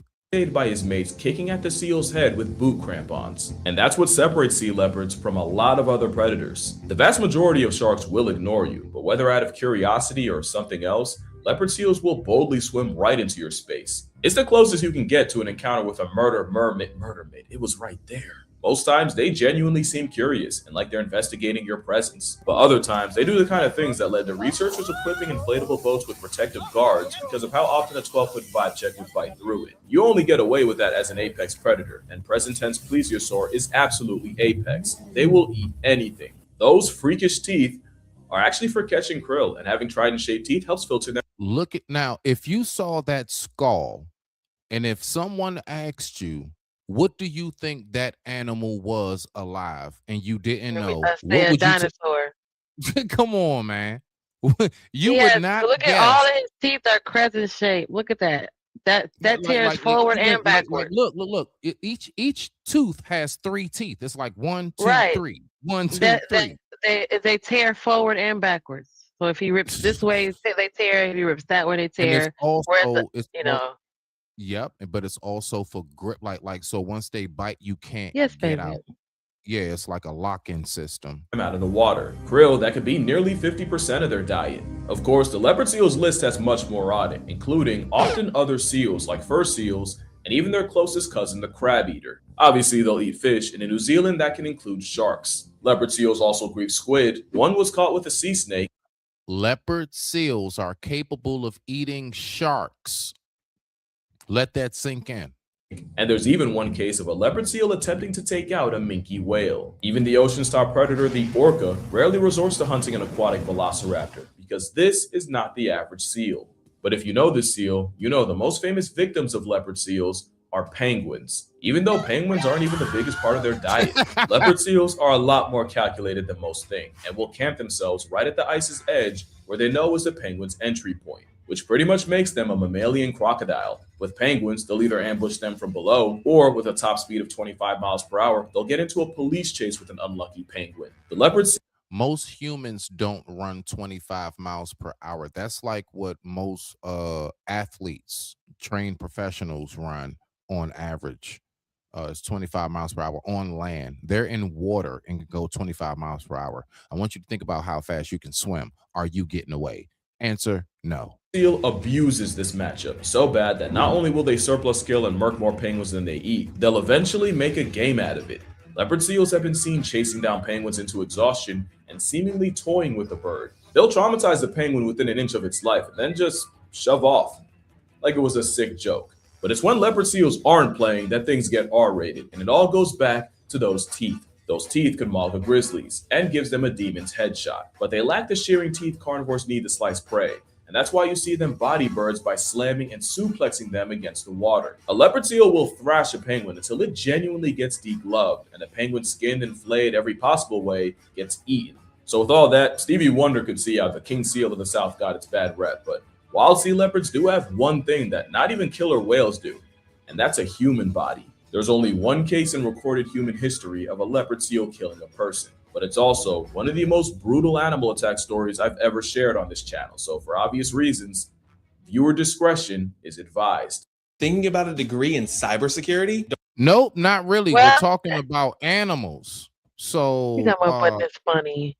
no, I'm just saying that's what we're talking about. Was a 28-year-old marine biologist for the British Antarctic Survey, and on July 22, 2003, she and a buddy were snorkeling near Rothera Research Station. They were studying the impact of iceberg scouring on the environment when the leopard seal studying Kirsty violently made an impact on her. At this point, nobody had ever lost their life to a sea leopard, but there were documented instances of aggression, and as a rule, nobody was allowed in the water if a leopard seal was spotted. The problem was, no one saw this leopard seal until Kirsty screamed and disappeared, only to resurface with her head in the seal's jaws. From there, the normally sized seal would drag her deep underwater.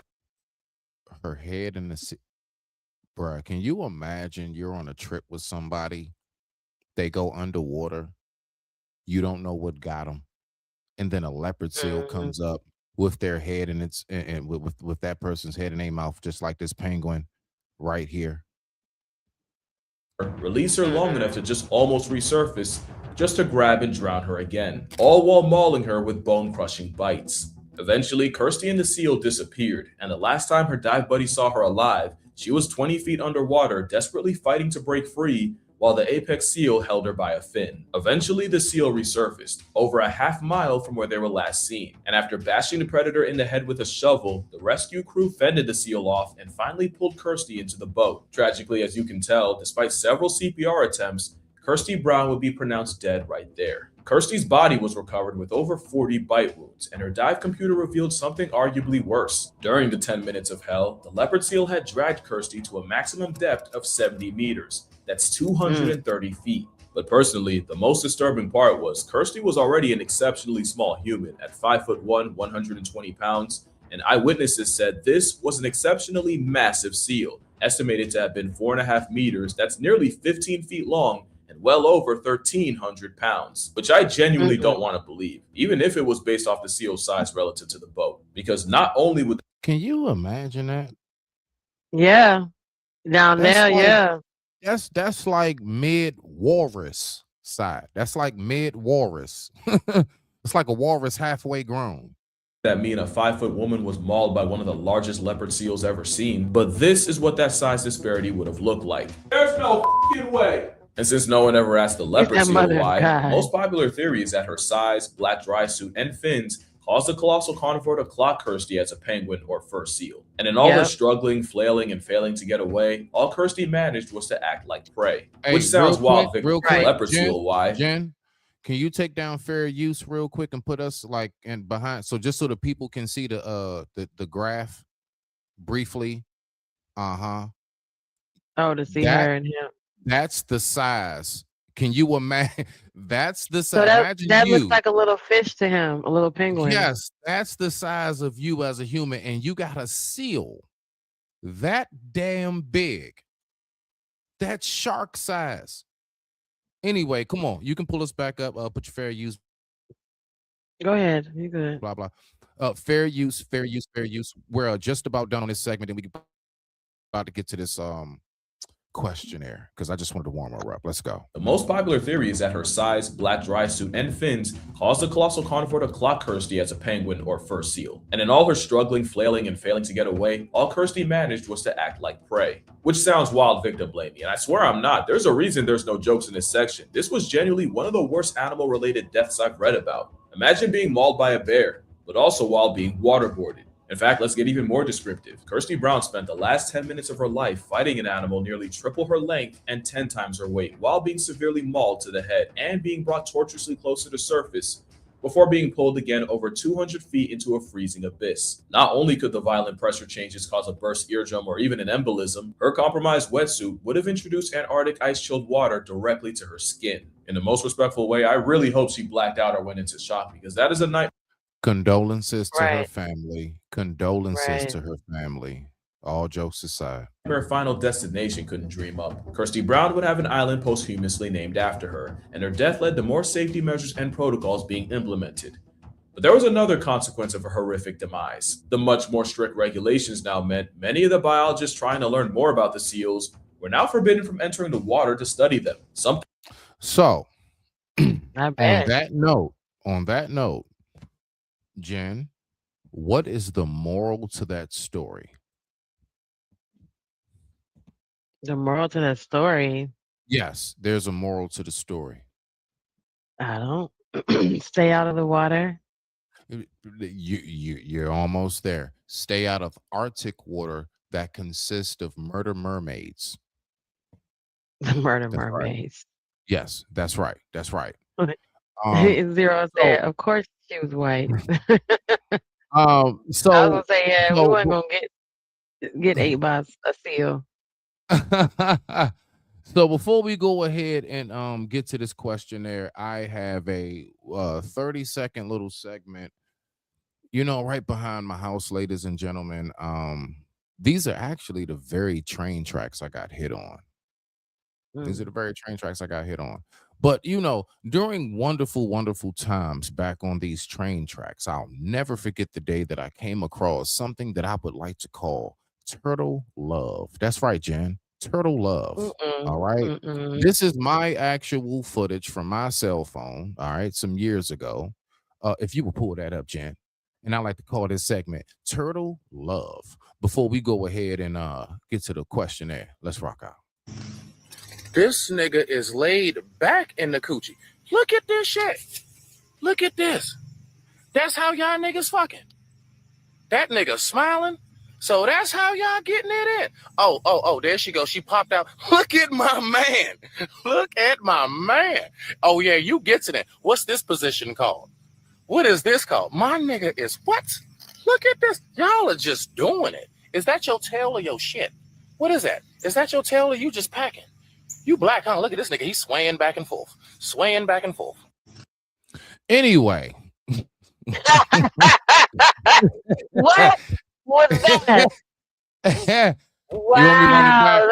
No, not the turtle was doing it. Coochie. So anyway, Wow. Let's go ahead and let's get to this. Wow. All right, y'all. That's crazy. Man, I've seen a lot back there in my woods, man. That's right behind my home. It's right behind where I live. Crazy. That's right. That was crazy. He was swinging back and forth. Yeah. He was swaying. You saw him, right? He got the swaying in it. Oh man. So this is what we're gonna do, ladies and gentlemen. You can go ahead, participate with us yourself. Jen, we got a little questionnaire for you, beloved. I think we got about 15 to 20 questions, but you know how I go. They go rapid fire, they're pretty quick, all right. Everybody, you're gonna have to not use your phone now, but this segment starting off, we're doing K9, right? So we're gonna see what you know. And we're gonna see what we got right here. So with that being said, I digress. My mic is muted. Let's go ahead and rock out. Let me pull this up. Go ahead and share the screen with us. Let's get it. All right, y'all. Let's go ahead and have some fun. This segment right here is the questionnaire segment. Jen, it's on you, beloved. We're doing our rapid fire. Type your comments down below. Yeah, that's right. Clear your throat, get your sip of wine, get your mind right. Go ahead. Do like we used to do back in the 80s when we would tie something called a thinking cap. That's right. Wasn't on your actual head, but you invisibly was doing some naughty shit underneath your chin. Let's go ahead and get it. Wait, what does it say? Be the person your dog thinks you are. Okay. Oh, no, that's just a quote. We're going to get to the questions. I got you. Let's get it. Let's go.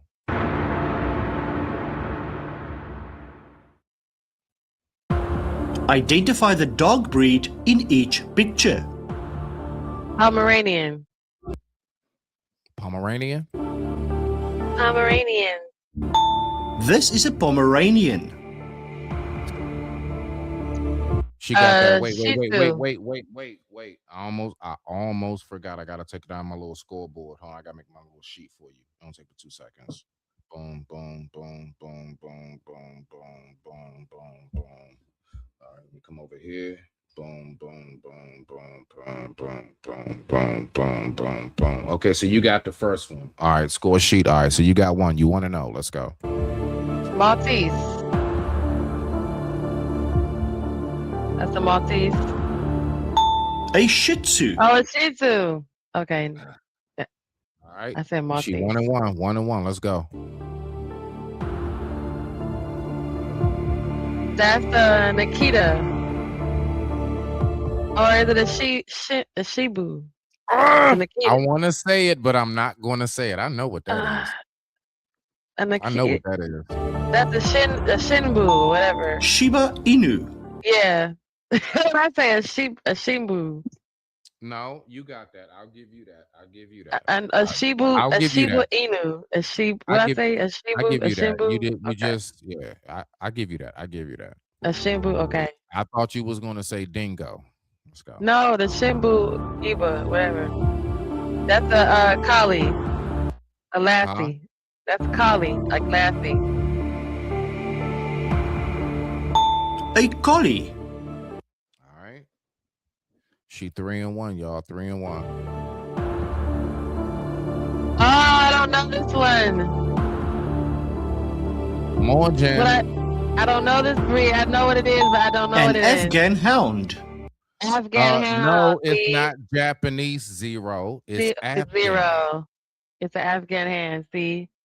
Afghan. Don't help me, chat. Y'all, it's the chat. Y'all go on your own. The chat. No. You get off the chat. You should don't take it off the chat. Yeah. Only look at the screen. Take it off the chat. Okay, I was gonna say I don't need the chat helping me. Don't don't help look at the the chat. Do not look at the chat. You let the chat be the chat, and you let them. Okay, the chat can be the chat. Good, cause I don't want to look at y'all. There we go. There we go. Let's get it.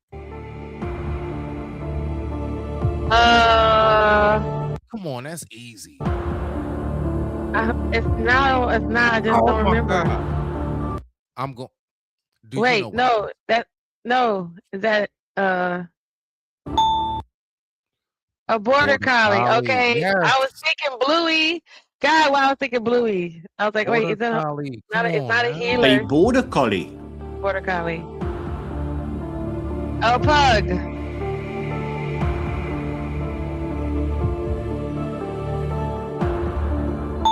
A pug. It's a pug. Okay, so Yay. you didn't get the last one. You got this one, so that makes you 1, 2, 3, 4. Hold on. How many dogs has it been? 1, 2, 3, 4, 5, 6, 7, 8. And you got 5 out of 8. Yeah. You got 5 out of 8 so far. You got 3 wrong so far. You 5 out of 8. Okay. That's a damn, I can't remember. A spaniel? Okay, I couldn't remember. Oh my God, this is stressful. Now we're gonna have some fun. I told you. Oh, okay, a spaniel. I was thinking Lady and the Tramp too, a cocker spaniel. Come on now, you better remember that spaghetti tray. I know. All right, y'all, let's get it. The time right now is 10:35. Oh, it's so pretty. PM. Time right now is 10:35 p.m. East Coast Standard Time, and I thank you all for tuning in. Let's keep on rocking out with the questionnaire. Let's get it. A beagle. No, that's a hound dog. That's a basset hound. Oh shit! Hold on, is it a beagle or hound? No, that's a basset hound. He just got the little leg. A basset hound. That was your answer? That was. Let's go. Very much. Yeah. You got it. And and you didn't get the last one. I didn't get the spaniel. I know, right? That's crazy. Yeah. Why would I not get that one right? Let's keep going. Spaniel. Oh, that's a American Bulldog, right? What is it? Yep. A What's your bulldog. answer? I said American Bulldog. And a bulldog. I'm gonna give you that. I'm gonna give you that because it's bulldog. Period. I'm gonna give you that. You get that. You get that. In case another one comes up that is not just bulldog. What? Into the wild. You ready? I don't know about no wild. We going into the wild. We in the jungle now. That was your warm up. You ready? Away. All right, let's get it. Let's get it. So we only doing like 10 more. We only doing 10 more on this. We ain't doing the whole thing because we're gonna stretch it out. We're gonna do it segment by segment. Let's go.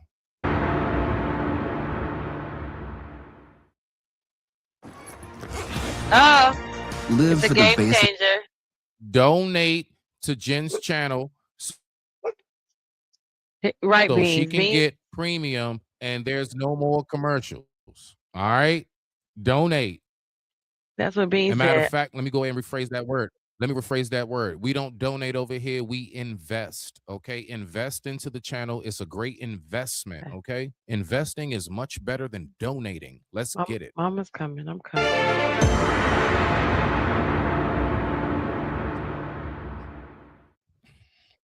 All right, Jen. What are scorpions classified as? Boom. Arachnids. Find the answer. Oh, wait. Crustacean? No, arachnid. Wait, crustacean. What is your answer? It's going to be. Oh, I was right. They are classified as. No, you don't get I did say arachnids. Then I said crustaceans. Then I said arachnids. You don't get that, yeah, because you wavered on. You can't waver. You I got. can't waver. I know I think crabs are crustaceans and scorpions are arachnids. Science, for me, cynical. It wasn't my forte, but it's always been such a huge interest. I've always been so fascinated in how science work. Although I'm not gonna lie, like I'm just I don't know if I am one of those brains or not, but it's never reached that pinnacle, if you know what I mean, of really comprehending the truth of what people can grasp in science. Man, it's amazing what they can figure out, chemicals and everything. So I get you on what you're saying. I know what you're saying. Let's go. Arachnids. In which region do polar bears live? Arctic. The Arctic. You're at okay. You will find them in the Arctic. All right, you got that. Let me go ahead and put your point down. All right, let's get it. Let's go. Good job, Jen. Let's get it. Which big cat cannot roar? Oh my God. Oh my, you should remember this. You should remember this. Cheetah. Oh snap. She might know something, y'all. She might know something. The cheetah. I swear you better not have got that wrong, girl. We just talked about it last show. You better not have gotten that wrong. You know that damn cheetah sounds like a bird chirping.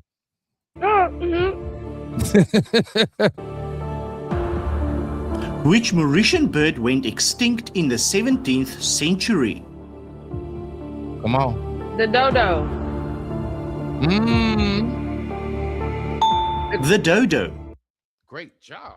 Great job. Let me find out she actually went to school. Let me find out Jen got a high school diploma. GPS. In which habitat will you typically find lions? Jungle. Oh, shit. God The damn it. savannah. In savannas. Yep, you heard me. Everybody else heard me too. Go ahead. But you said the jungle first. Like I was shaking my head, man. Then I said, my the head like savannah. shit. I said, the Savannah, and then it said, sing. Y'all heard me. You only because you caught it before the bell went off. So I'm gonna give you it. heard me change. I said, Listen, I listen, looked from and now said, the on, Savannah. whatever answer you say first is your answer. You gotta be decisive. No, I got to the bell. Your first response, no, then wait for the bell. I'm gonna give you even a pause right before the bell to ask you what's your answer. We gotta man.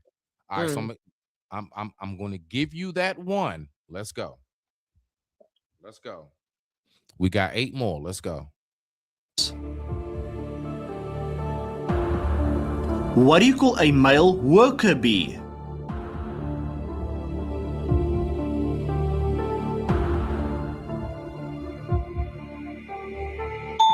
What's your answer? It's lit now. You supposed to give it to me for the bell. You ain't get it.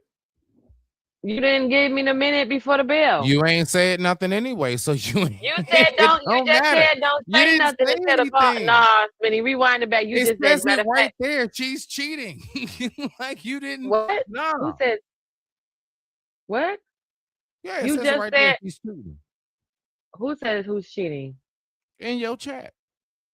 How am I cheating? Look, we're not even gonna listen. How am I doing that? If you just said no, we're not. No, because you just said, as a matter of fact, this is your fault. This is your fault, Zero. Now we're gonna be stuck here for half an hour until Jen feel like we stuck here, Zero. It's your fault. We could be done with it because I'm not doing that. You just said to me, don't do the gaslighting thing, and the thing lit up, and you said, a matter of fact, I'm gonna pause it before the bell so you can give me your answer because you said and then you said if I thought whatever I first say is gonna be my answer. I said no. I said then you said okay, well then don't say nothing. I'm gonna give you a second to give me an answer before the bell. You're right. So you get that one. No, you're right. You talking about some no. You're right.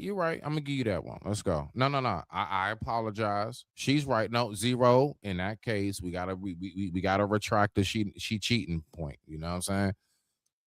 Somebody time Zero out for 1 10 seconds. Time out for like 2 seconds. Let's go ahead and get it. Let's see what we got. All right, I'm gonna be on point with it. I got you. Let's go. It is called a drone. I didn't even know that. I just learned something. What is the wing membrane of bats called?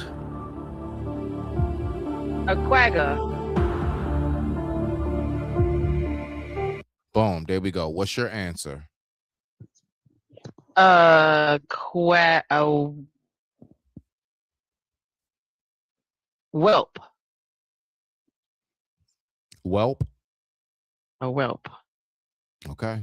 It is called patagium. What is that? We're learning something. We're learning things, okay? The wing membrane of a bat. Okay. Yeah, so like the flappy part in between. Right. A patagium. Right. Okay. That's what it's called. Patagium. Patagium. Okay. All right. So you didn't get that one. Let's go. What are crabs and lobsters classified as? I dare you say seafood. Crustaceans. That's your answer? Crustaceans. They are crustaceans. Good job. Let's get it. All right. We almost there. Let's get it. Which large dung beetle was regarded as sacred in ancient Egypt? Oh my God. What's your answer? I don't know. You don't know? You sure? So you don't have an answer, right? Okay, well, I needed to say something, so then I'm gonna say a scarab. God, that's my girl. The scarab. She got it. I swear on life, if you went through your phone, because I just thought about that. No, I just looked like, okay, no, in real life, what I did was I looked at, I said, well, I've already. Wait a minute. I'm no, bump all that. I'm about to find out right now. Hold on, wait 1 second. Nancy, are you there, Nancy? I'm here. I'm all ears. Just let me know what you need or what you're thinking, and we can dive in. Okay, Nancy, I just got a quick question. Did Jen hit you up on the back end on your IG and ask you a question about a category that we're talking about on a live show right now? I haven't seen anything from Jan on Instagram so far, but maybe check your message requests. Okay. Thank you. What All the? What? Anyway, moving. I just did a process of elimination. Goodness gracious, Lord Jesus. Plowing ahead. A scarab is a dung beetle regarded in sacred Egypt. According to the saying, which animal is the king of the jungle? Look, it's a lion. Oh, it's a lion. What's your answer? Oh, yeah, it's a lion. All right, let's get it. The lion. Okay. But you know, the real, true, actual king is the bull elephant. Just for the record for people, nothing's messing with a bull elephant for the most part. Let's go. All right, last part, Jen. This is our last segment right here. This is our last segment. Let's get it.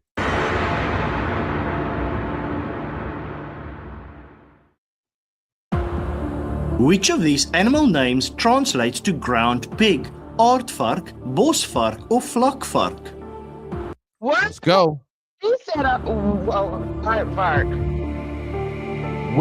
What is your answer? Aardvark. Aardvark. Oh, wow. You actually got that. Oh, wow. Okay. What are Australian wild dogs called? Are they arvos, dingoes, or gallows? Dingoes. What's your answer? Dingoes. Applebee's, all you can eat. God dang it. I don't. It's not called Applebee's. That's not the answer. That's not the answer. Remember, remember, 7 more donations will help Jen get premium so she don't have to have commercials no more. Let's go. Oh, you got it. Dingoes. Okay, point for Jen.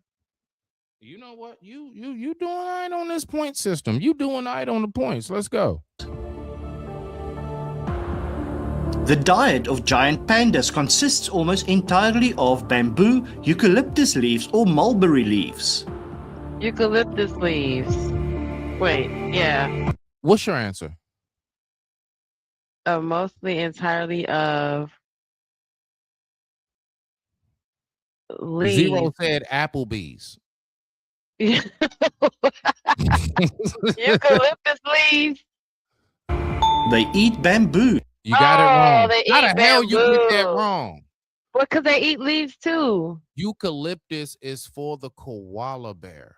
Koala and eucalyptus. The only ones, yes, Okay. and eucalyptus leaves, for the record, people those who are not hip, quick fun fact, is the one of the most toxic plants, most poisonous plants you can think of. And somehow or another, koala bears are like the only species that can eat the eucalyptus. They're the only ones. And anything else, it will be poison. It's like arsenic. Let's keep going.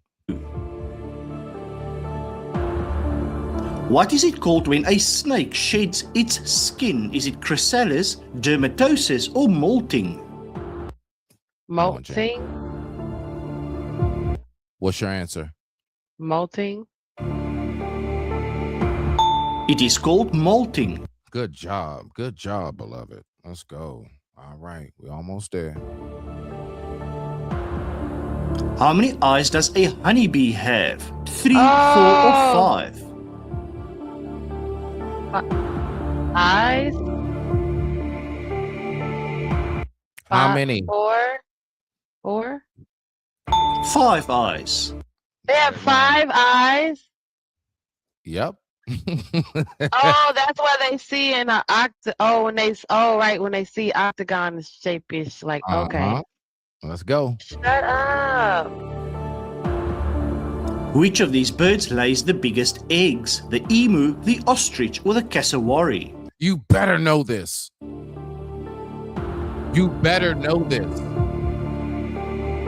What's your answer, Jen? Oh my, come on. Cassowary. Ostrich. Ostrich. Oh. Why was I thinking? Okay, I don't know. It's the largest land bird. I know, but I was Ostrich thinking is about the bigger other bird that lays a big egg that's kiwi. so big. Yeah, the kiwi. And the kiwi, they say the kiwi lays an egg just as large. So a kiwi's Yeah, it's egg, an ostrich egg. is about this big, damn near. His whole life, right? His whole life just for that. Right. All right, so there we go. Let's Ostrich, do it. okay. All right. So hold on. Yeah, you didn't get that one. Let me put it down. Okay. Let's get it. Boom, boom, boom, boom, boom, boom. All right, let's rock out. How many compartments does a cow's stomach have? 2, 3, or 4? Come on, Jen. 4. What's your answer? 2. Stop typing. I'm not 4 typing. compartments. Oh, I said 4 to begin with. Nope, Yeah, I'm like, then is it 2? You wavered, A camel must have 2. Yeah, you didn't stick with stomachs. 4. You actually had it. You should have stuck with 4. You had it. I don't You know. had Why would I think it has 4 stomachs? I don't know why I know that. It makes no sense that I know that. The same reason why an octopus has 9 brains and 3 hearts. Compartments. What do you call a rabbit's underground nest? A coop, a sty, or a warren?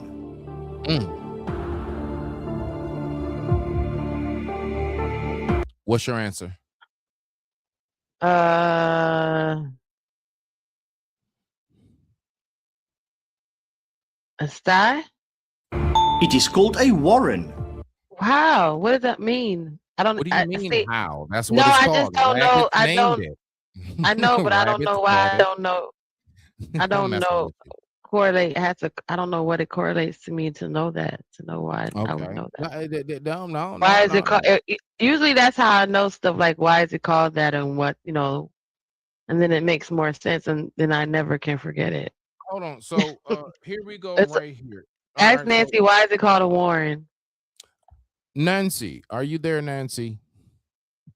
Yep, I'm still here. I didn't see a message from Jan, but Don't have her coming for me, Nancy. I didn't come for you, and I didn't send for you, Nancy. Hey, bruh, I did not know. Nah. Don't be. Nancy was like, I know what the fuck he coming back for. I did not. Nancy said, I know what the hell this ninja coming back over here. Ask me about that damn call from Jen. Jen, I apologize for Nancy coming for you. Nancy, don't you come at Jen no Don't more. you Okay, come Nancy? for me, All right, Nancy. Jen is my friend. Okay, Nancy, can you be I'm friends so with glad Jen? I don't got to work Is it tomorrow, okay? y'all.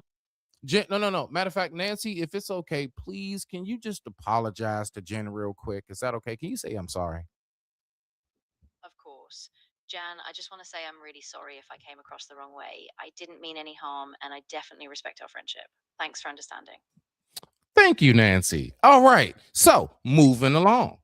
Nancy, I would like to ask you this. Why do rabbits call their underground nests a sty? Where did that name and word come from? What's the origins? Oh, that's a great. So the term burrow for a rabbit's underground home is pretty common, but warren is that classic term we use, and it actually comes from the Old North French word warrennen, meaning a place where game animals live, especially rabbits. Over time, it just became the go-to name for a rabbit colony underground. Thank you, Nancy. Oh, okay. You're absolutely welcome. So a game animals den is called a warren. So just for the record, you and Jen, y'all cool, right? Y'all cool, Nancy? Yeah, absolutely. We're all good now. No hard feelings, just a little mix-up, so we're in the clear. All right. Okay. All right. Nancy gave you the green light. Let's go ahead and keep on rocking out. Let's keep rocking out. Which of the following is the largest species? An alligator, a caiman, or a crocodile? A crocodile. What's your answer? Crocodile. Crocodiles. Good job. All right. She got it. Let's get it.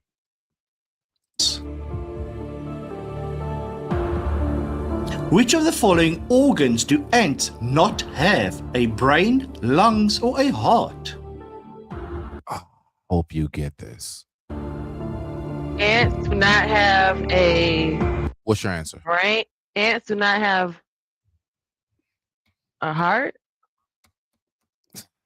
That's your answer?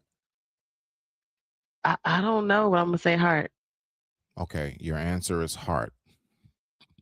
Ants don't have lungs. They actually have ventilation systems that just blow air through them. They don't have lungs. They don't have lungs, No, they don't. but they have a little heart. They don't. And ants do not. I want you to imagine existing and never inhaling and exhaling. Ants do not inhale. They do not breathe in and out. They literally have holes, little tunnel airway passages that allow air to breeze through them, and that's how the oxygen gets to them. But they don't actually breathe themselves. No, they don't. Do they have a heart though? The other ones are there. They don't have. They have a little bitty lungs. heart. They Ants don't have have little lungs. tiny hearts. They don't have lungs. That's funny. Shadows. Nah, I'll say that at the end of the show. Hustler, you just stay right there. I'll go ahead and address that at the end of the show. What happened? I can't see the chat. Nothing. No, Identify look, each look. animal from each. I swear on like this. Rhinoceros. Hold on. Wait. Identify the shadow. Shadow. It's a rhinoceros. Rhinoceros. I know you did not just call it a sausage oceros. It's a it's a rhinoceros. Rhinoceros. Rhinoceros. Rhinoceros. Rhinoceros. She did say it correct. For the record, ladies and gentlemen, You made me say rhinoceros. I was Yes, rhinoceros. I did actually. Because See, that that's is what I actually- said sausage. I said rhinoceros. Yeah, so if you look at this word right here, now let's just split that in half. Rhinoceros. Rhinoceros. Right. So that's no.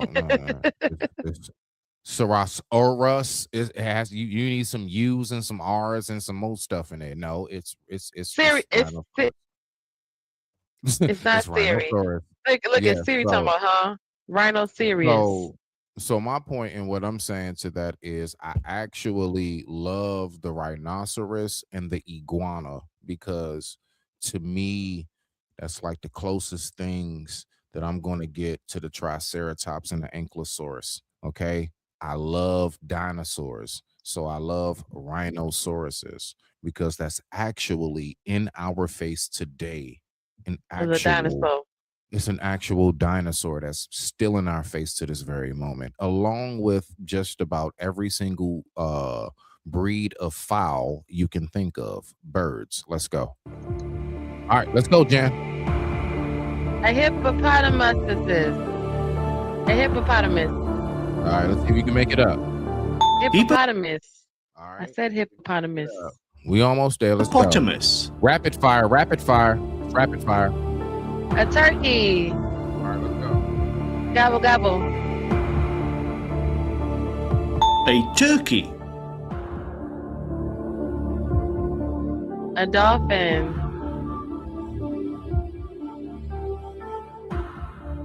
I can't see Dolphin. the chat, so I don't know what y'all saying. All right, A hold on. We chocolate almost nut.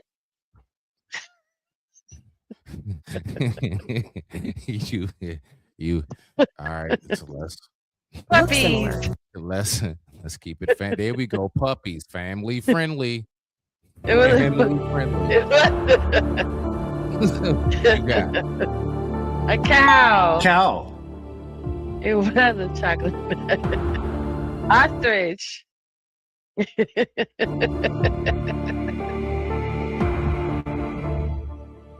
Ostrich. Ostrich. A squid game. Which one? That's a squid. Which one? Pretty. Oh, the giant squid. Which one? The squid. A horse. Seahorse. Seahorse. Camel. That has two stomachs. Camel. A crab. A lobster. Looks like a roach. Lobster. Damn, that's all the meat be at. This is the final segment. Let's get it. This is the final segment before we get up out of here for the evening. I digress. My mic is muted. Let's go ahead, Jen. You in there. Let's go.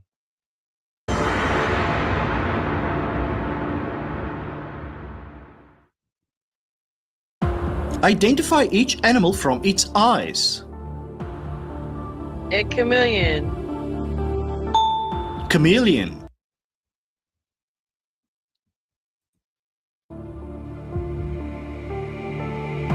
A tiger.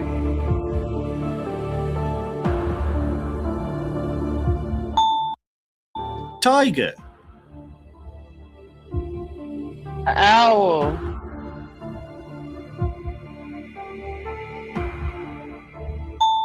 Owl. A giraffe. Look at those lashes.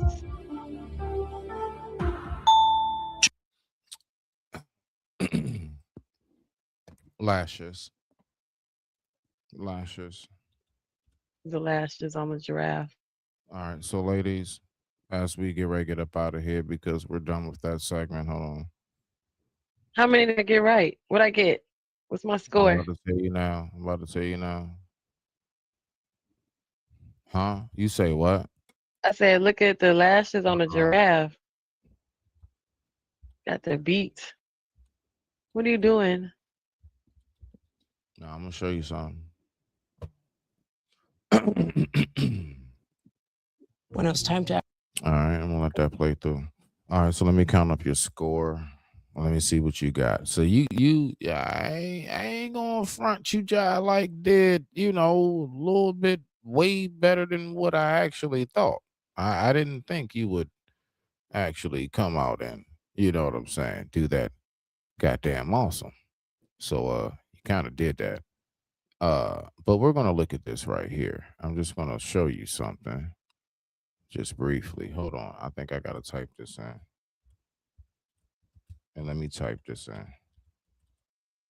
Let me type that in.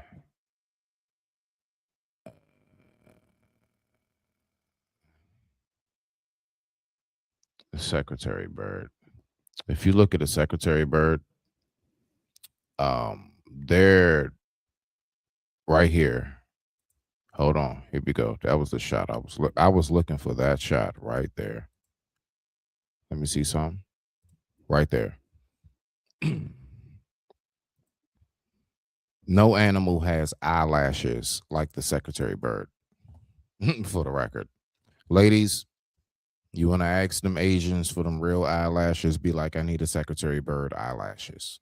Okay? Because that's where real eyelashes come in. Why are they called secretary birds?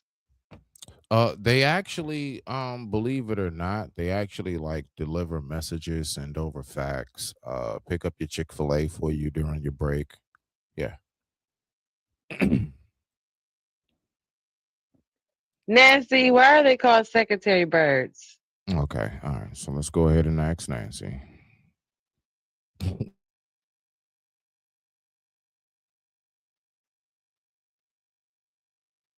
Apparently my reason wasn't good enough. All right. Look at the face, all the detail around the eye. Yeah. Your boy Zero knows. Secretary birds are definitely real steppers. They actually their main thing is killing snakes. They kill poisonous snakes. Nancy, are you there? Yep, I'm here. How do you know? If you need next, just let me know. I would like to know, why is the secretary bird called the secretary bird? Like, how did it get its name? Great question.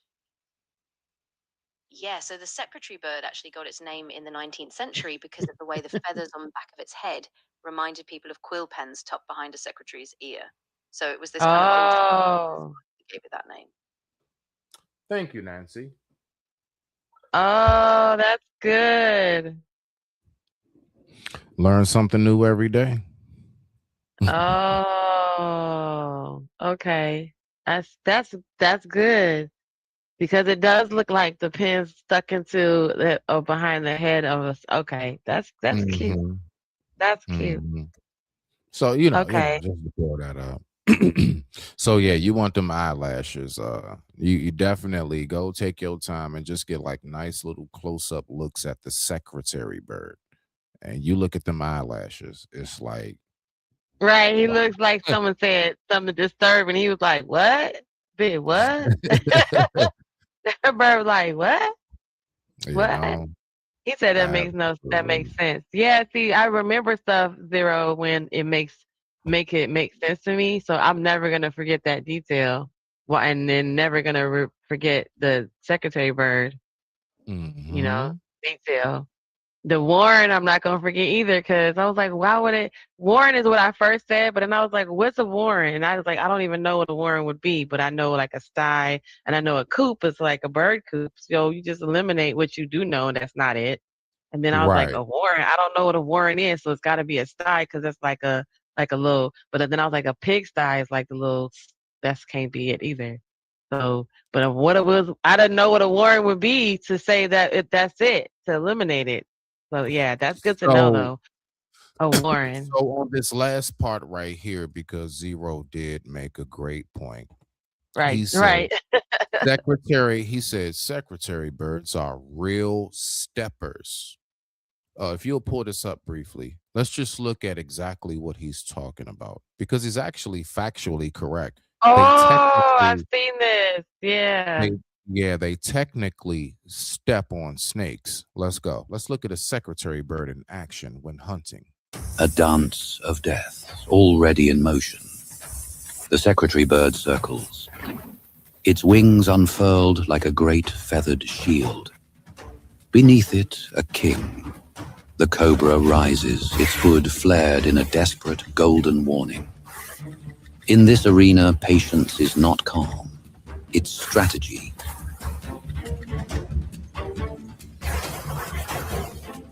The bird keeps its head high, eyes locked on the cobra's face, reading tiny shifts. The sway of the hood, the tightening of the coils, the minute twitch that betrays intent. The cobra reads back, tasting the air, tracking heat and movement, searching for the one mistake that turns a hunter into a casualty. The secretary bird tests the perimeter, stepping in and out like a boxer measuring range. Each footfall is light, until it isn't.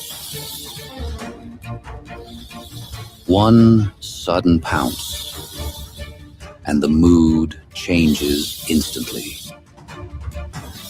The bird strikes, not with talons, not with a bite, but with long, dinosaur-like legs built for impact. Rhythmic, hammering stamps land with brutal precision, not wild swings, but targeted blows meant to stun and disorient.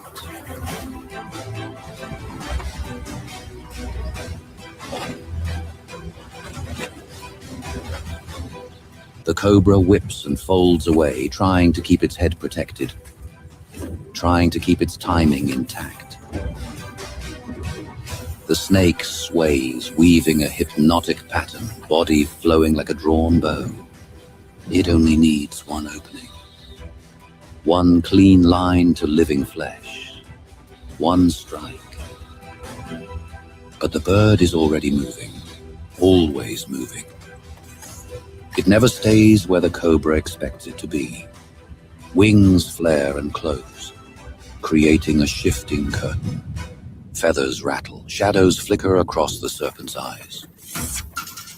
The secretary bird isn't just fighting a cobra. It's fighting the cobra's aim.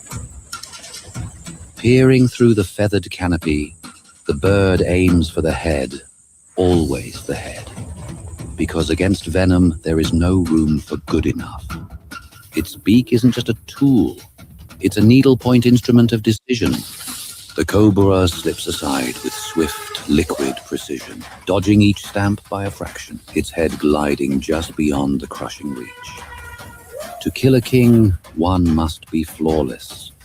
To lose is to be claimed by the very venom you seek to conquer. The cobra begins to lose its rhythm. Its hood still flared, but its controls slipping with every second. It wants to launch, wants that one clean bite that turns the fight in an instant. But each time it gathers itself and surges forward, the secretary bird is already there. Steel legs dropping like hammers. A stamp crashes down near the head, then another, forcing the snake to recoil mid-strike, its aim shattered before the fangs can find flesh. It shifts into swaying side to side in a slow, mesmerizing arc. The cobra surges closer than before and finds purchase. Its heavy coils lash out and wrap around the bird's legs, tightening like ropes. It isn't just trying to bite now, it's trying to anchor, to steal balance, to pull the hunter down into the one place where the cobra always wins. The secretary bird fights the pull with pure control. One leg braced, the other working. Wings spread wide to counterbalance. It keeps its head away from the strike zone. Neck taut, eyes burning with focus. Panic would be fatal, so it doesn't panic. Suddenly, a violent reversal.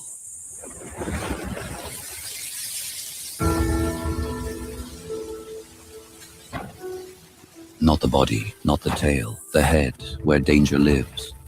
The grip is immediate and decisive, a clamp that denies the snake its weapon.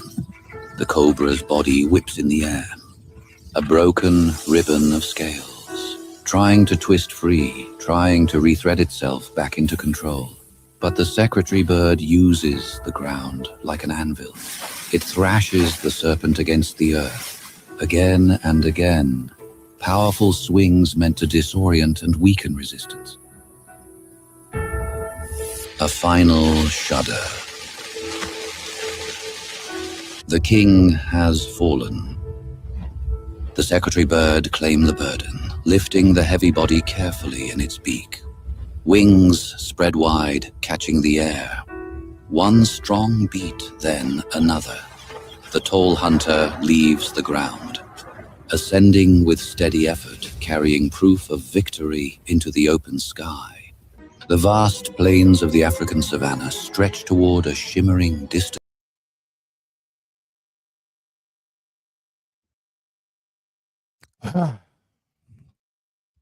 I know, What right? happened? Nothing. That was I it? wanted to make sure. No, I want to make sure you were still there. You still right there? Yeah, you didn't finish the video. Let's go. Let's go. Oh, I that's want the to make sure rest you of it? still right there. Cause yeah, We yeah. still, I don't know if we you right dropped here. down. Let's go. Let's go. I know. Yeah, Mesmerizing, isn't it? Cynical's in the Mesmerizing. crowd. People in the crowd Let's talking. go. Look, the snake's Yeah, like, sometimes the king. no. Yeah. Many kings have fallen. Many kings have fallen. He said he dodged them kicks like Oh Neo shoot. though. Wait. You gotta pull the video up. Pull it up. Here we go. I got us, folks. Let's get it. And stretch toward a shimmering, distant horizon. Two secretary birds stand shoulder to shoulder, heads turned opposite ways like twin gods. Known scientifically as Sagittarius serpentaris, they are the only terrestrial hunters of their kind. They fall. Wait a minute. So you telling me they got a zodiac sign? They're Sagittarius? Sagittarius, Nepentardus, whatever So he they're said. Sagittarius. Okay. All right. Well, at least it's November. That's my month. Okay. Whoop-de-doo. Form lifelong monogamous bonds, often remaining within the same territory for years. Walking is their primary mode of transport, an adaptation for life in the open veld. Their long stilt-like legs allow them to survey the ground for the slightest twitch of life. They are the archers of the plains, scouring the earth for insects, lizards, and small mammals. A sudden movement in the grass triggers an immediate response. Real quick. Shout out, hey DJ Music. Small mammals. A sudden... You see them eyelashes? Wow, look at those eyes. You see them Look eyelashes? at the detail. Yeah. I know, I see it. Yeah. Movement in the grass triggers an immediate response. Once a target is spotted, the bird uses its feet to pin and kill with precision. A secretary bird's kick hits like a hammer, fast, brutal, and strong enough to drop prey in a single strike. Yeah, you see that? He said that's rare. Venomous for animals snakes to like even knock cobras and adders are high-risk, high-reward meals. Thick scales cover their lower limbs, providing a natural armor against the strikes of venomous prey. By spreading its wings,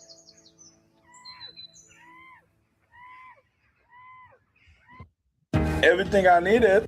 And that's, that's basically the video.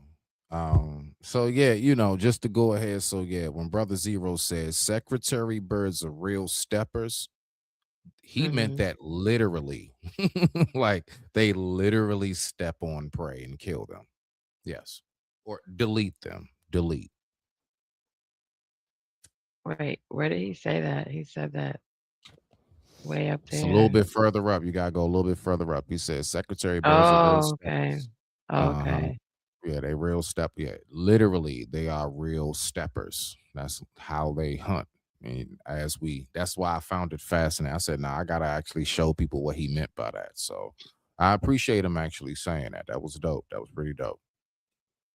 But how you feeling on this segment for this evening, Jen? Like, let me ask you this. Overall, what would you say that you've taken away from this show today that was different from shows previously? What did you learn new today? Name something new that you learned today, Jen. Something new. I didn't know what a Warren was. I love it. I love it. There we go. And okay.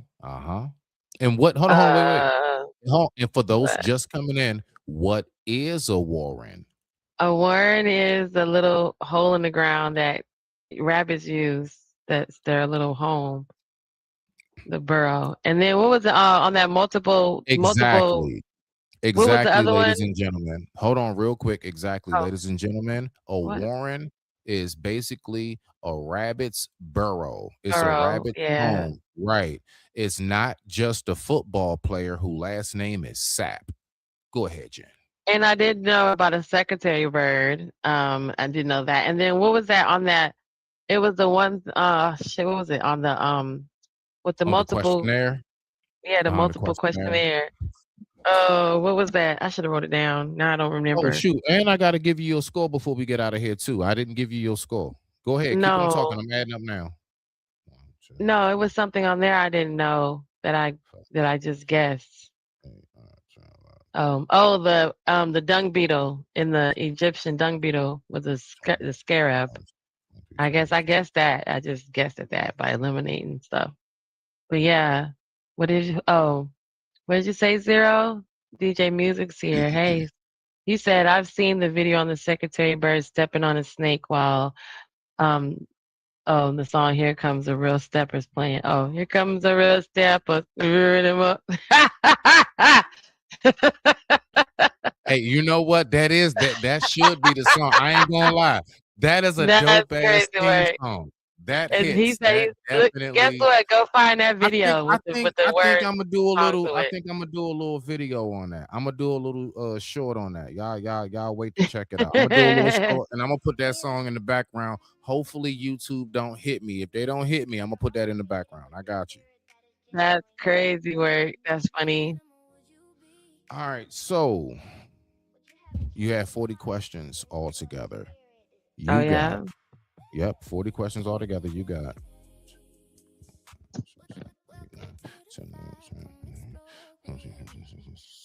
You was counting them up. Like a lion, up calm, like the sea. Every spirit got a rhythm, let it move you with ease. It's the play. place where the heart meets the mystery.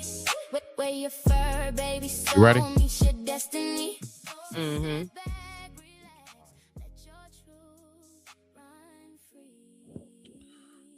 Let me make sure that my numbers are correct so I can give you that. I just want to make sure. Hold on, 26.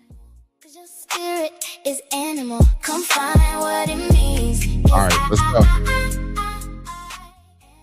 You had 40 questions. You got 26 right. You got 14 incorrect. So you got 26 out of 40. Not bad. Not bad. That's pretty damn good. That's pretty damn good. It's over half. You know what I'm saying? Random facts and information. I would not be embarrassed. I would not be embarrassed to go home with my history test being that as my grade. I would not be You're embarrassed. like, how did I know?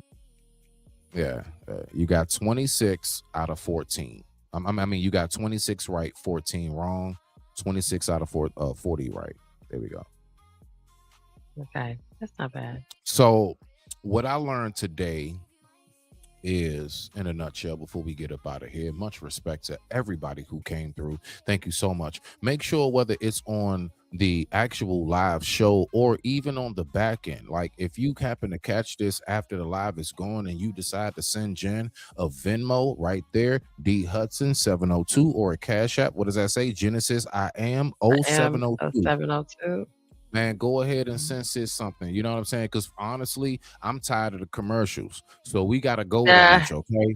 We tired of the commercials. So make sure that you support, okay? Make sure that you send Jen, you know what I'm saying, nice little Cash App. Let her know that you definitely love the content, that you love the show. Let's go ahead, keep that bad boy rocking. I digress. My mic is muted. Jen, I'm going to see you next Sunday. Much respect to you, beloved. Those are your final thoughts? Those are my final thoughts, beloved. Yes. All righty. Well, I just wanted to end. He said, thank you. Okay, yeah. I just wanted to end out on just reminding everybody, even though the show ended on a much lighter note, there was a serious point that I just wanted to make sure that's what the whole reason why I was doing the show was to just talk about some of the things that, that even though it's not your pet, even though, some people say it's just a dog, it's just a cat, that they are somebody's family, and commercials add comedy. Yeah, hilarious. They are someone's family, and they mean something to people. And in the same sense, check your state for the animal rights rules and guidelines. And, like I said, some places it's just a phone call. Some places you might need to take a picture. Some places you might need to call the ASPCA out or whatever. But if your antennas aren't up to seeing, animals being neglected or mistreated. But now hopefully maybe they are a little bit, and maybe now you start noticing things and just making sure, because these little things depend on us, and that's not fair, And I didn't want to bring the Bible into it, but there is a part of the Bible, there is a scripture that says God do not like. In a nutshell, he just don't look at you in favor with you hurting animals, because he sees all animals as innocent and, dear to him. So, if add that to it on top of that. They're actually briefly, there actually is, if it's all right, because we're sharing channels.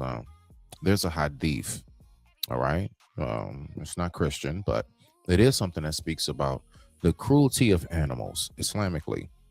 And it says that in this hadith, it's a little story about a woman who had a cat, and she kept this cat inside a cage, let's say like a little small kennel, and she barely fed the cat, and the cat starved, and the cat wound up passing away. This woman wound up passing away. The story of the hadith is how basically she wound up in a flaming cage because she didn't treat that cat good. Because, and it's not about the cat in particular, it was her negligence to life.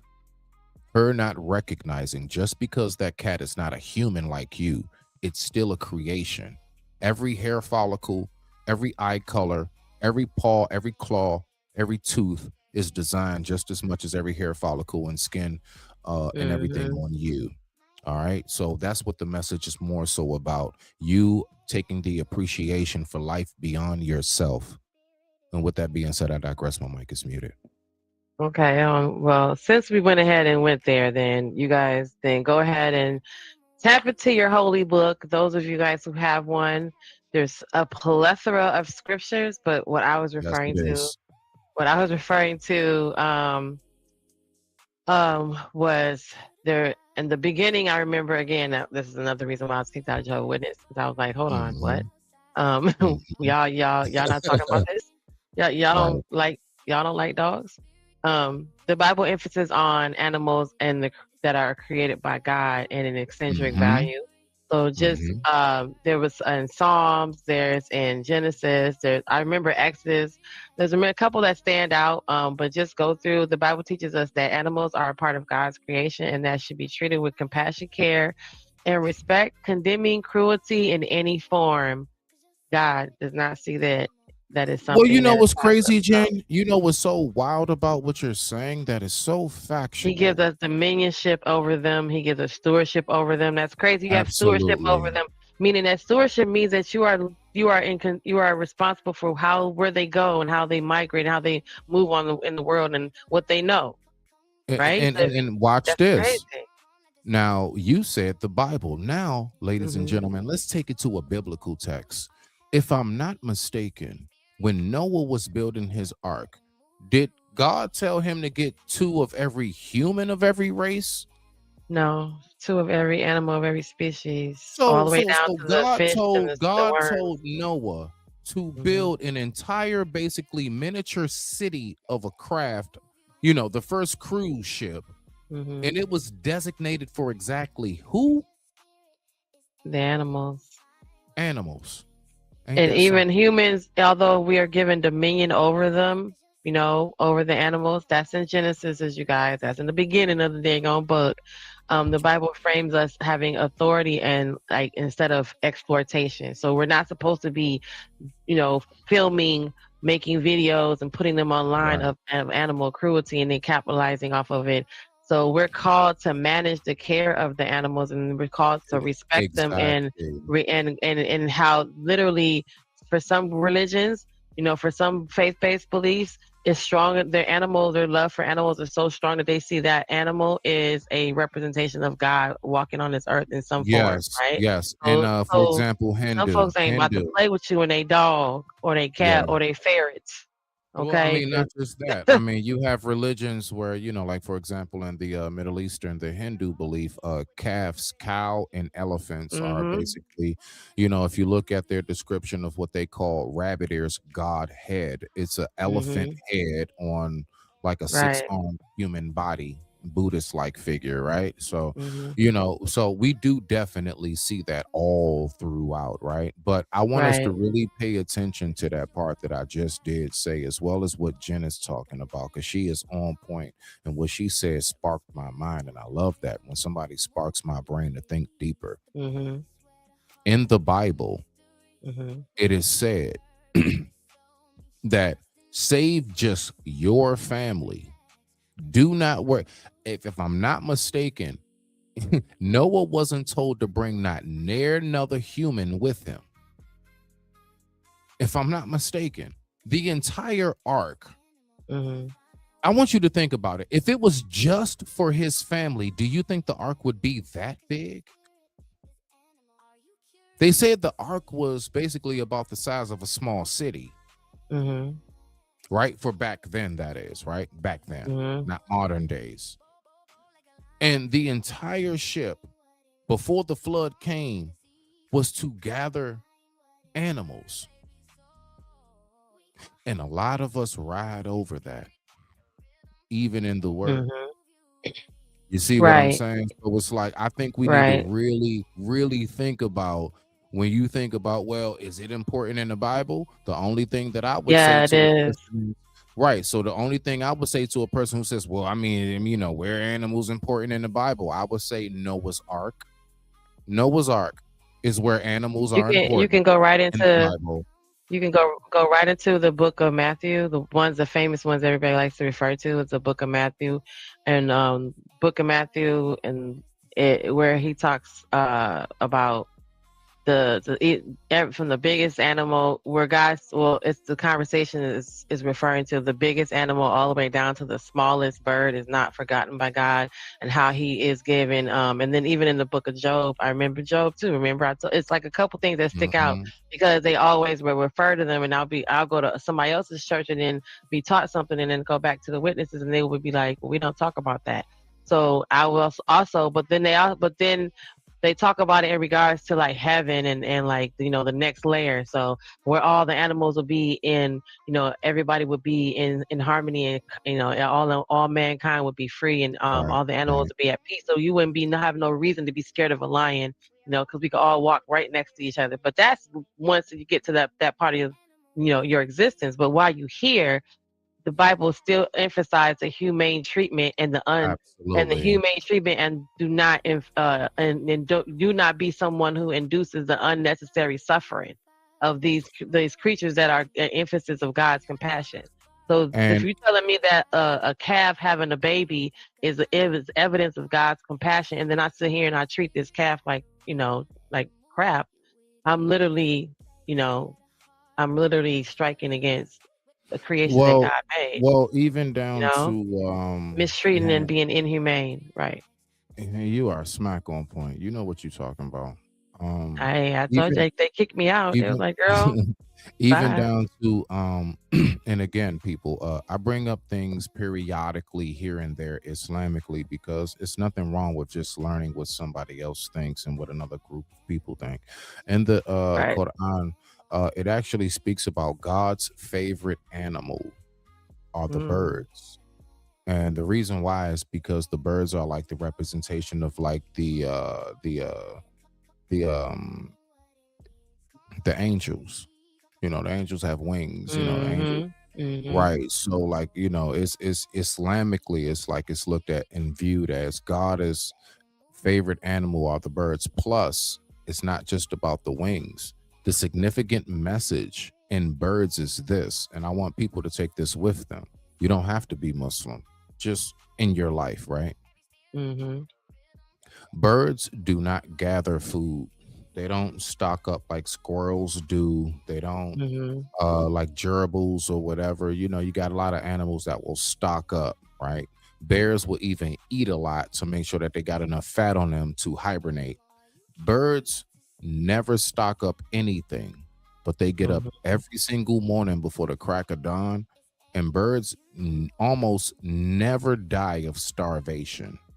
I want you to think about that. They may die of a certain sickness, eaten, hit by something, whatever it may be, but you almost never hear about a bird that passed away because it starved. That message is very significant. It is to let us know as people, every day that you wake up, even though you may feel like you don't have, God is going to make a way for you.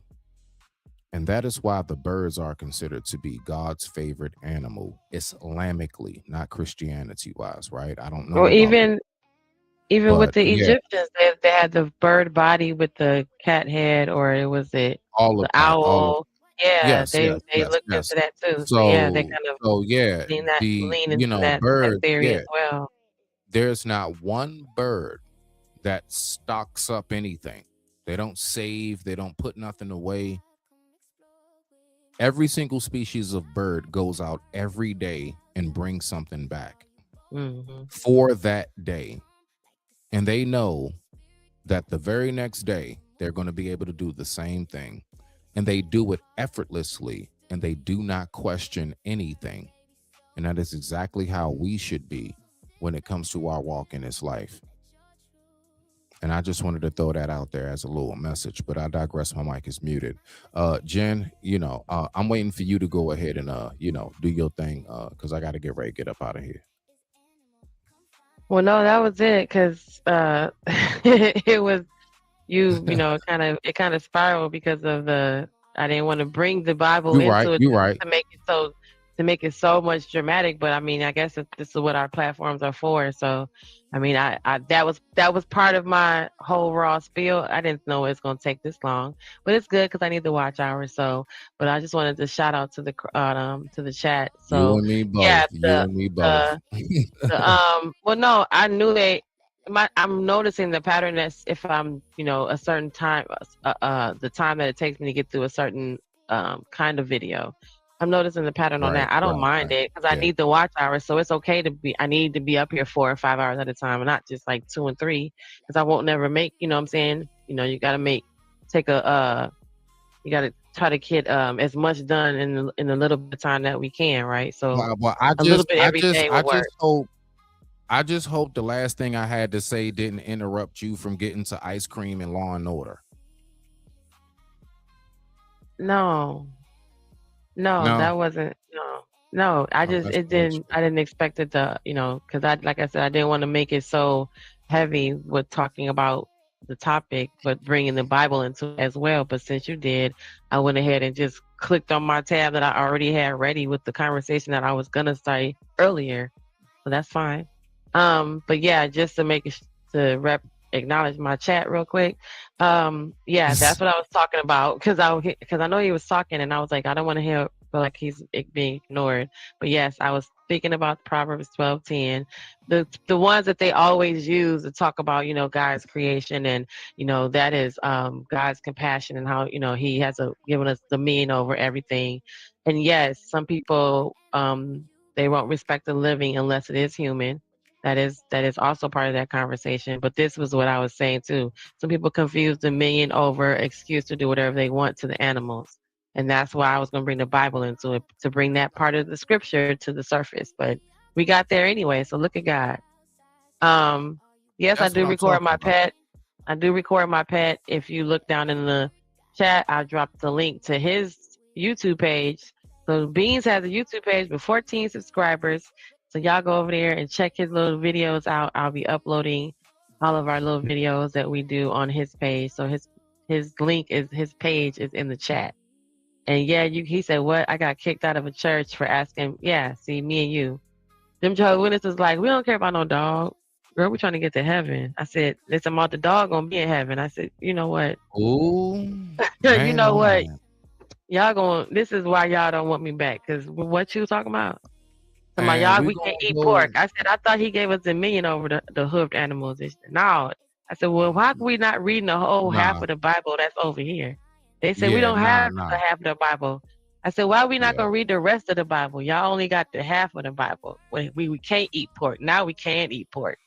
We wanted to. No. It was just a lot. We ain't gonna go deep into it, but let's just say there are people who love them a good old-fashioned chitlin. They love them bacon. Bacon is bomb. Pork chops, so on and so forth. And they went on ahead and made a reason as to why they say they can eat pork. And generally that reason is it's not what enters the mouth that defiles. That has nothing to do with the split hooves. That's a parable. Right. As in a metaphor. And the only thing that's saying don't get started on that part. Because you will the other animals got split hooves that we be chowing down on. No. What other animals? Hooves. Yeah, like cows, horses. No, their hooves are rounded off. The split hoof. That's why it's in Old Testament. But long story short, the Son of Mary, the Messiah, came and said, I did not come to change anything, but only to fulfill the prophecy of the word. As in, I didn't come to change nothing before me. I only came to remind you of what's already been written long before I came. I am here to continue the word. You need somebody to let you know, stay right here. Don't go nowhere else. What do people do? Turn right around and say, well, it's not what enters the mouth that defiles the body, but what proceeded from the heart. Meaning, people, it's not about what happens to you in this life. It's about how you respond to it. As in, it's not about what somebody says to you or what happens to you. How do you respond to what happens to you? Somehow or another. My beautiful brothers and sisters have decided to flip that and say, I can have some bacon today. No, you can't. You're not supposed to have that as a Christian. And with that being said, I'm definitely getting up out of here before they start shooting. I digress. My mic is muted. I'm going to go ahead. I'm up out of here, Jen. Much respect. Do what you got to do, beloved. Alrighty. And I'm going to see you Thank on the you. next one.